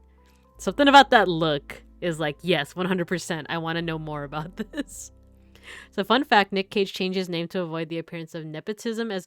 Oh, he's, is that Fred Coppola? I forgot his actual first name. Nephew Coppola is an actor from The Godfather. Who was it that in the Leaf tent brought up Godfather? It was Dice. It was Dice. I also have never seen The Godfather. There's so many references. It's like one of those like iconic movies that everyone should see, but I still haven't seen it. Apothecary Diaries is good. All right, I'm putting it on my list. Apothecary Diary. I also have my own backlog because I have a backlog of anime that I watch with Beans. We watch anime together sometimes, but there's also stuff that I know that he wouldn't be interested in that like I want to watch solo, like Ancient Magus Bride, the second season. Actually, it's a lot of second seasons. It's like Shadow's House. I watched like the first season by myself. How dare you? Like, no, you're right. It's always Dice shaking my head. I like Dice's humor. I don't respond a lot to it, but like, oh, Francis Ford Coppola, yeah. Yeah. No, I don't know why I thought his name was Fred. The letters are in there. The letters are in there, right? What was I saying? Oh yeah, my backlog. My solo backlog is like second seasons to a lot of anime that I started but never like followed through with. So Shadow's House, Ancient Magus Bride, also Reason for Cage last name favorite. Wow, really? I'm not really like a Marvel person. I don't really like read a lot of Marvel comics, but that's pretty cool to know. That'd be like me being like, I'm Babinka Batman. After I streamed this video game that a few of you might remember, I streamed an art history video game called Four Last Things, where I talked about how much I love this artist, Hieronymus Bosch. He's the one who did this piece of artwork that I can probably share with you all. Garden of Earthly Delights. This is going somewhere. I swear. It's going somewhere. Yes. Hieronymus Bosch is my favorite artist. And I fangirled over him all throughout that stream. Kuraketa was there. Mega Bronson was there. Image. I'm gonna title this Bosch. I am literally a Bosch simp. I am. There we go. This artwork. If you guys have never seen it, it's a pretty interesting one. Bosch, not Bosch the Stampede. Sorry, I'm gonna... Oh, no, wait, what if I put myself over it? I'm in it! I'm in the garden! There we go. I'll terrorize the folks over here. Oh my god, it's a giant bear! Okay. Alright, I'm in the garden. It's me. Oh my god, baby in the garden. Yeah, so, this is a pretty interesting piece of work. This is what's called a triptych. I'll like put myself where I'm talking about. So this is the Garden of Eden. I'll be on Eve's head. There we go. This is the Garden of Eden. So this is what's called a triptych. Sorry, y'all got scammed. We're in an art history lecture now. Y'all got scammed. You can't leave now. I already closed the doors. Okay, so this is an art piece by Hieronymus Bosch. This is a triptych called The Garden of Earthly Delights, and it is a like 3 paintings in one. On the left, where I'm currently bouncing on top of Eve's head, this is the Garden of Eden. It represents the past. And you can see animals in the background, like there's a giraffe. Hi, giraffe. There's an elephant. I'm on top of the elephant. And then there's God and Adam and Eve. Yeah, you got scammed. You can't leave now. I closed the door. Watch my subscriber count just like drop. But the middle is supposed to be like literally the Garden of Earthly Delights, and it's one interpretation is that it's how Bosch saw the present, and it's like for him the present was very like sinful and indulging, like too many indulgences. People were just kind of doing whatever. They're like having sex in the fields, and they're traveling in their like in their fancy water boats, and they're what else is happening here? They're eating too many damn strawberries. This is exactly what I signed up for. Nice. So this is the present. Everyone is indulging too much. Everyone's sinning too much. There's an owl person over here. I'm gonna bounce on his head. There's too much damn sin in the present. That's what Hieronymus Bosch was saying with this. And if we keep on doing that, if we keep on going on this trajectory, we're gonna end up in this future. In this part. We're in hell now. I'm in hell. I'm in hell. Actually, here. No, wait. No, I can't control my own. Okay, there. Oh, no. No. Control Z. I'm like moving stuff in the background now. No. Okay. Where should I bounce? We end in Berserk. Yes. We are going to end up in hell if we keep on sinning and indulging ourselves and having sex in the fields and going on our fancy water boats. Okay? We're such a far cry from here where we're doing all the sinning and we're gonna end up here in hell. If we don't stop the sinning. We're gonna end up in Berserk because the thing that I'm bouncing on right now is in Berserk. You can't have too many strawberries. Haka, Banzoin Haka and his strawberry addiction is leading you on a road to hell, is what I'm saying. Today feels like hell already. I know. So yeah, that was what Hieronymus Bosch was trying to say. Actually, can I make this even bigger? Can I show you guys the real hell? There we go. See this bird dude? I'm bouncing on his head. It's a demon. He's eating a person. So, you know, we gotta stop sinning or else this is where we're gonna end up. He hates the berries. He hates it.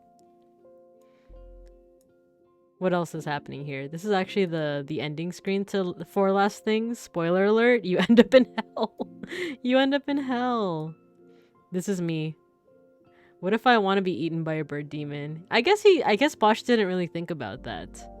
He didn't really think about, like, what if I want to, like, be eaten by a bird demon and, like, play the lute and the harp, or talk to this nice little nun in a pig outfit. Wait, did I just say nun in a pig outfit? Pig in a nun outfit. All right, let's take that away. Yes, I want to remove Bosch.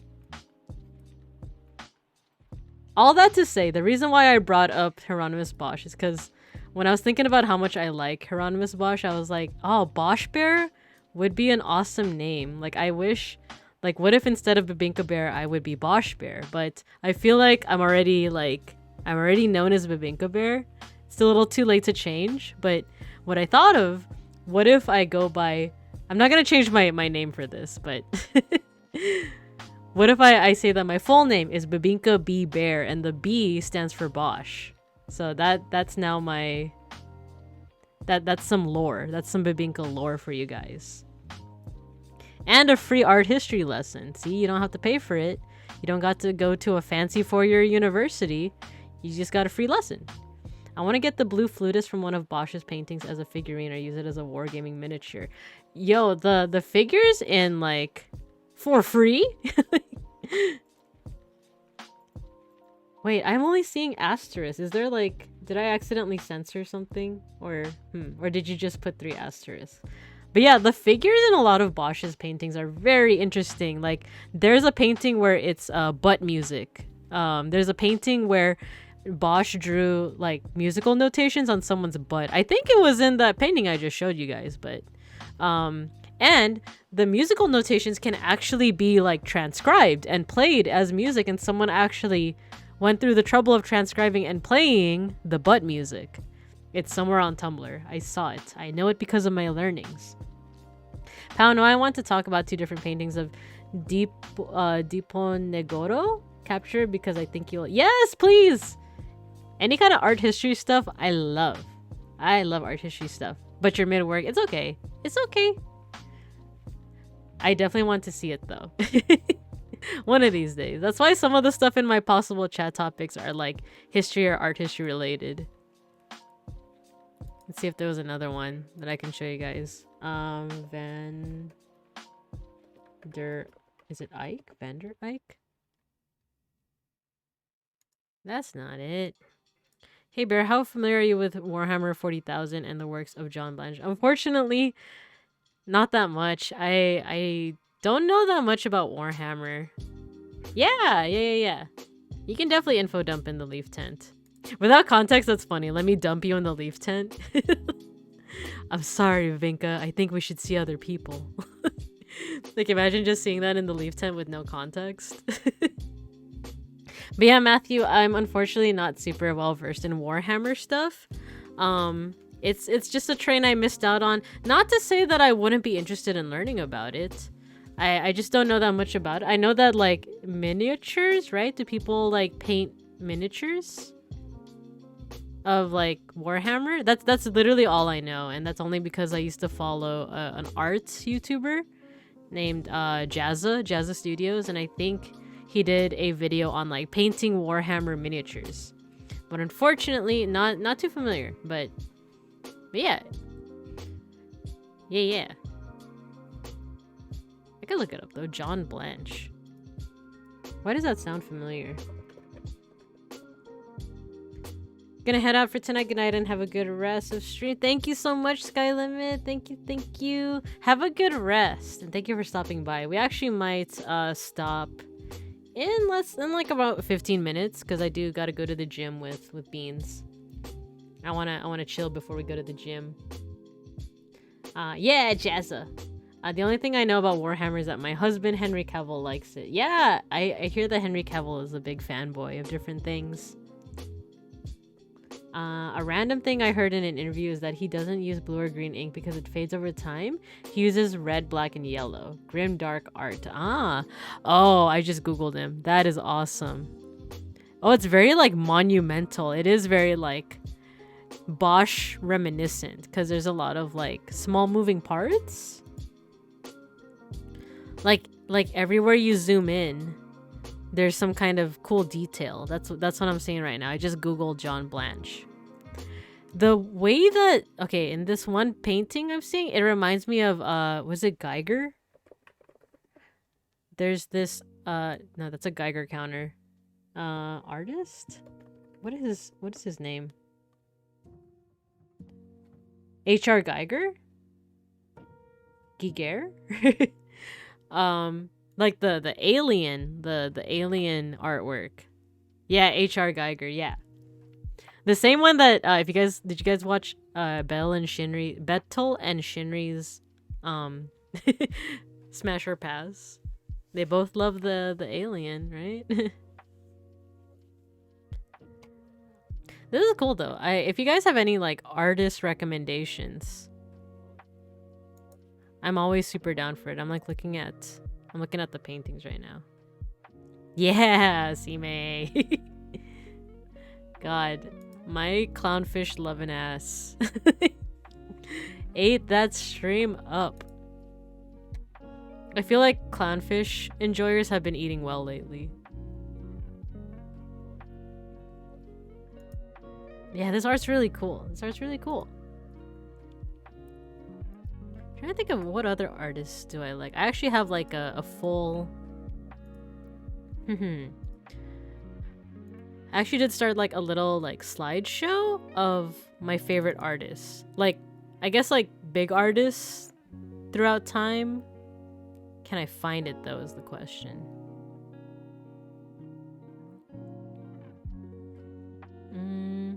Where is it? Oh, presentations?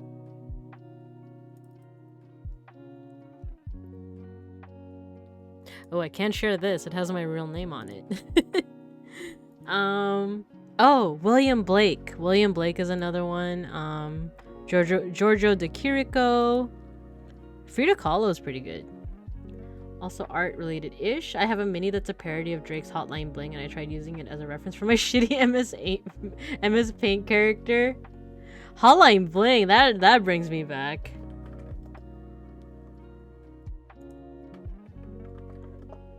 Oh gosh, when was that? That was that really 2015?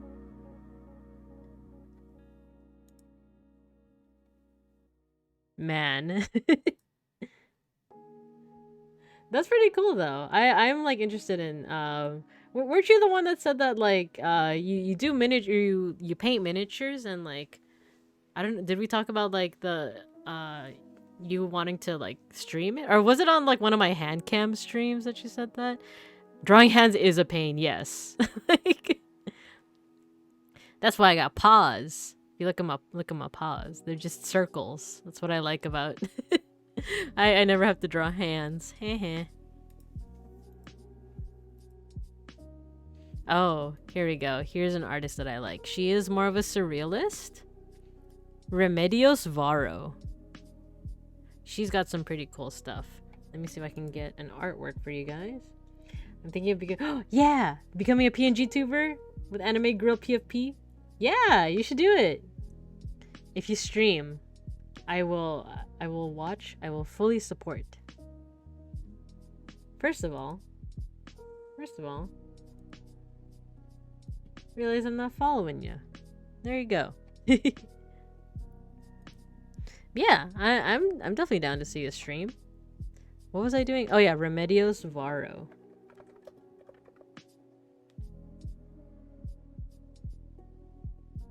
But are you ready to become a streamer?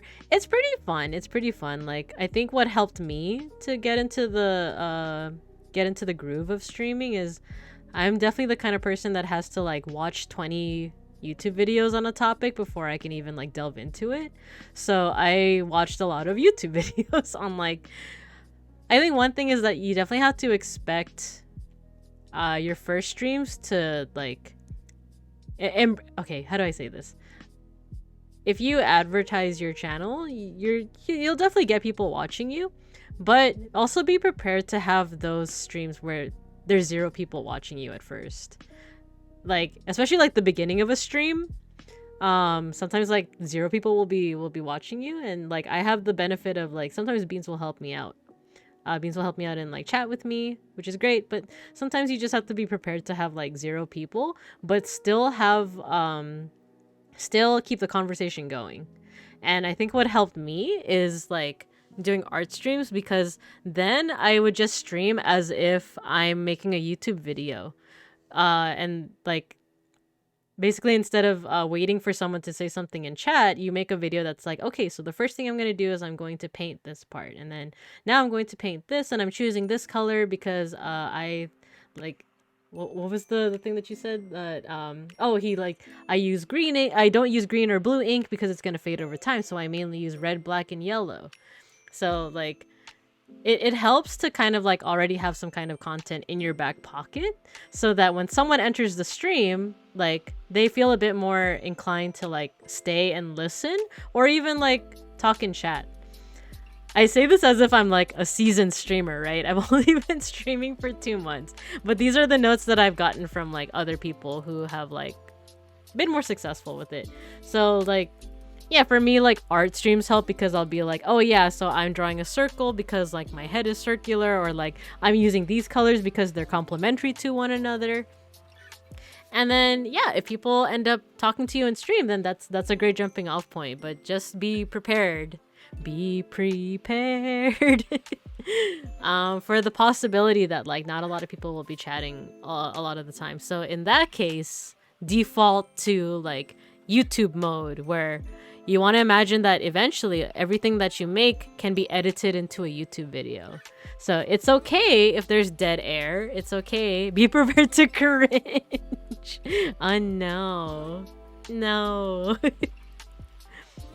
Well, this makes me want to look back at my first stream now, because I did an art stream. I did a drawing stream, just like this was supposed to be. This was supposed to be a drawing stream. And I was just like, fuck it. I'm just gonna talk. There are also other videos on how to talk when you have 0 viewers. I haven't watched them yet, or how to keep a conversation going, because that's the main reason I didn't start out doing Zatsus. I just did art, and they evolved into Zatsus. Have tried once, but I need to find another time to stream with energy. Yeah, that's another thing, is like sometimes the energy levels aren't there. You're drawing with your words, nodders. Yeah, Mega Bronson was there for those first streams. Same with Beans. So yeah, and then eventually like I think once more people started talking about their streaming activities in the Leaf Tent, then I got to talk to more folks like Sime and Kuriketa and Sushi and Sky Limit and Taco. So that's all great, but you always have to be prepared that like maybe there's just gonna be a day where everyone's busy. So you just gotta be your own audience. What I learned from and Mowo. How could I forget Mowo? Is I start fade after 2 hours. Yeah, to be honest, like it's weird because I feel like my energy levels are more up after 2 hours, but my voice starts going out after 2 hours. Because right now my voice is starting to go out, and I also want to rest before I go to the gym. Oh, and I'm so excited for the gym. You know why? I'm gonna share this hack with you all. I have protein powder that is Thai tea flavored. I love Thai tea. Like Thai tea boba. That's my favorite. I've been drinking that since high school. And there's a business that sells protein shakes that are Thai tea flavored. And guess what? You would think that it would be disgusting or like chalky or... No, it's actually really good. It's not chalky at all. Now, is it good? Like, is it is it actually giving me protein? That's another argument entirely because I don't know. But it tastes good. I like the texture, so I'm excited for the gym for that. But yeah, networking is really helpful too. Like yeah, just watch a lot of those videos. And like one thing that I found when I was watching those videos, it's like there are times where I'm like, oh, I feel like I don't have to really prepare stuff until I'm like until I'm getting like, you know, thousands of subscribers or thousands of followers. But one of the videos was like, no, like do it now. Like, yeah, go ahead and invest time in like overlays and like I don't know, just having like a good presentation. Like start practicing things now so that later on when you get more followers, like it'll become habit. But also, like, if you like already have like a good setup right now, then that'll also make people want to follow you as well. I don't know if I'm making sense, but like practice good habits now, essentially. And like I said, I know I'm talking as if I'm a seasoned streamer, but I don't know everything. I only started streaming recently. So, you know, my point of view might change. My words might change with time, but for now, I like these streams. I like streaming a lot to you guys. I like it a lot. And yeah, even if like a noob addressing noobier noobs, yeah, exactly. Isn't that life? My stream is enjoyable. Thank you, C-May. Thank you. I mean, that's so the noob addressing noobier noobs. That's me with art. I'm an art noob. I'm definitely an art noob. Even though I've been doing art since like 2018, I did a painting class, and that was my intro to art right there. And then that's when I started doing art more recreationally. But I still consider myself a noob. Like I'll watch Milky's streams and be like, "Dang, how does she do that so quickly?" Or I'll watch Lando, or back when he was an alchemist. When I watched his drawing streams, I'd be like, dang, they're so fast. They have like such a good grasp on like anatomy. They're doing it without like a reference. Like, how are they doing that? That's so awesome. And then I'll watch like Randon's art stream. This is not to shade on him because he's also a beginner artist, but I'll be like, yeah, I kind of love how he is just kind of diving into it head first. And he has this like enthusiasm to it. But it's also nice to kind of see like, you know, the questions that he asks are like very like, oh yeah, this is beginner artist questions, which is a good thing. It's a good thing. Also kind of why for his, I know I'm like switching topics a lot, but I remember watching Random back when he was a scholar. I got inspired and got a Wacom. Oh yeah. No, yeah, I'm so glad he inspired you. He inspired me, definitely, to like with my art journey. Same with a certain alchemist. They definitely inspired me. But I think this might be the last thing I talk about before I call it, because I feel my voice getting croaky.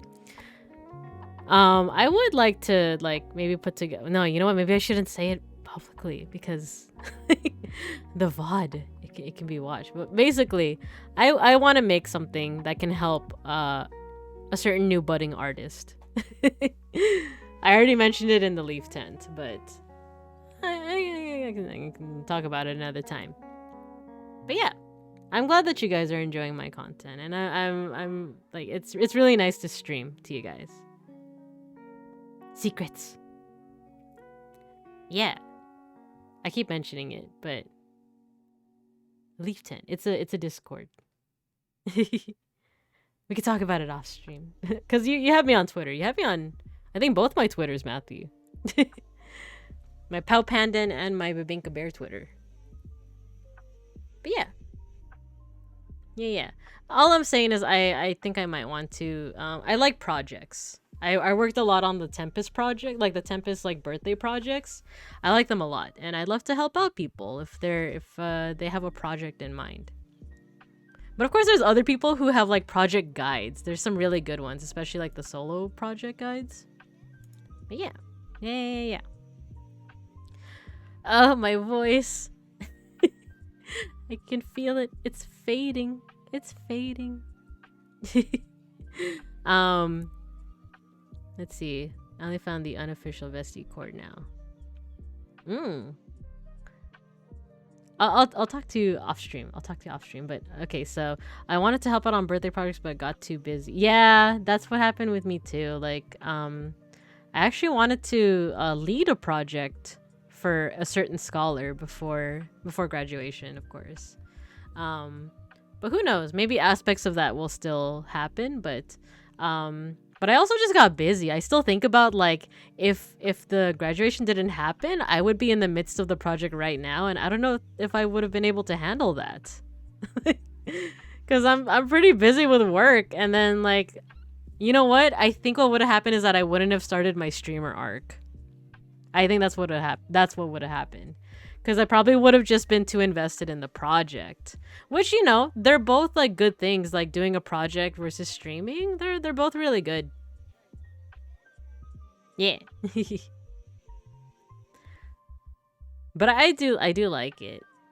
I feel like I always fill up my time with something. Like I never just have work. It's always like work and Filipino folk dance, or work and streaming, or work and birthday projects, or work and something else. Like I never just have one thing on my plate.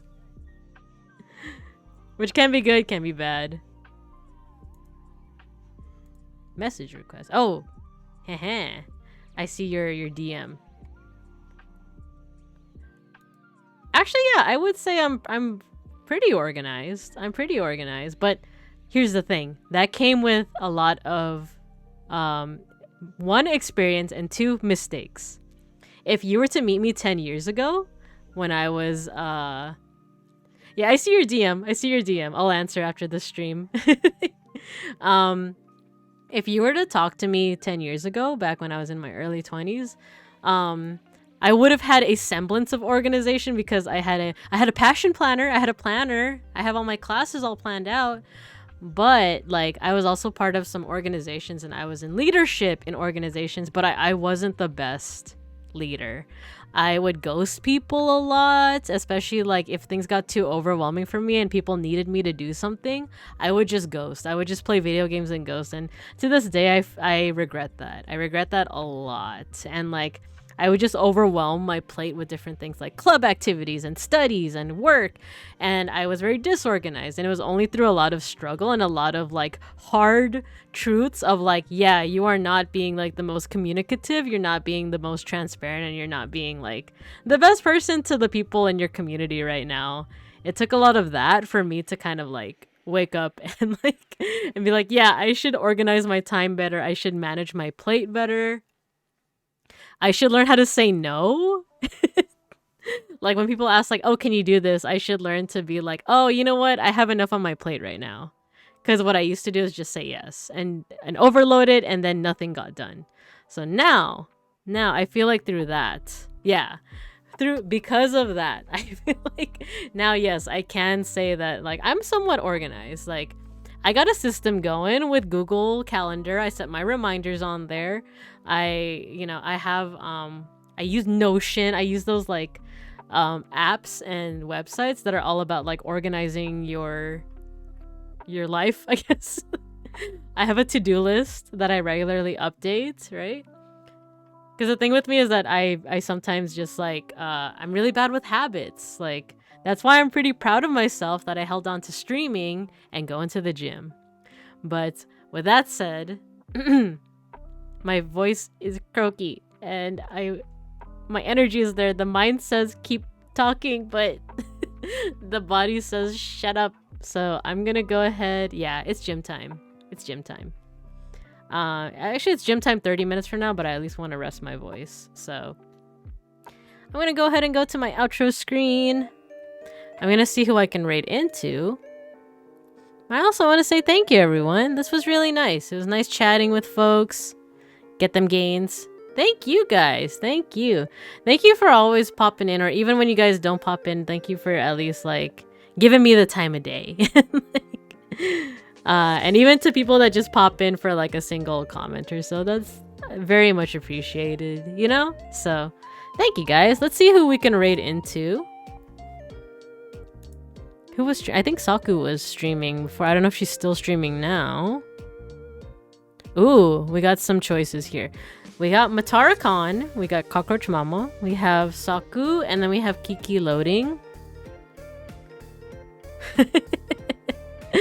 Gotta get vocal rest for shouting during reps. Raid Shadow Legends. Let's do Saku. Let's raid into Saku right now. But thank you again, everyone. It means the world to me. Yeah, have a good rest of your day or evening or morning, and I'll see you when I see you. Let's go ahead and start that raid.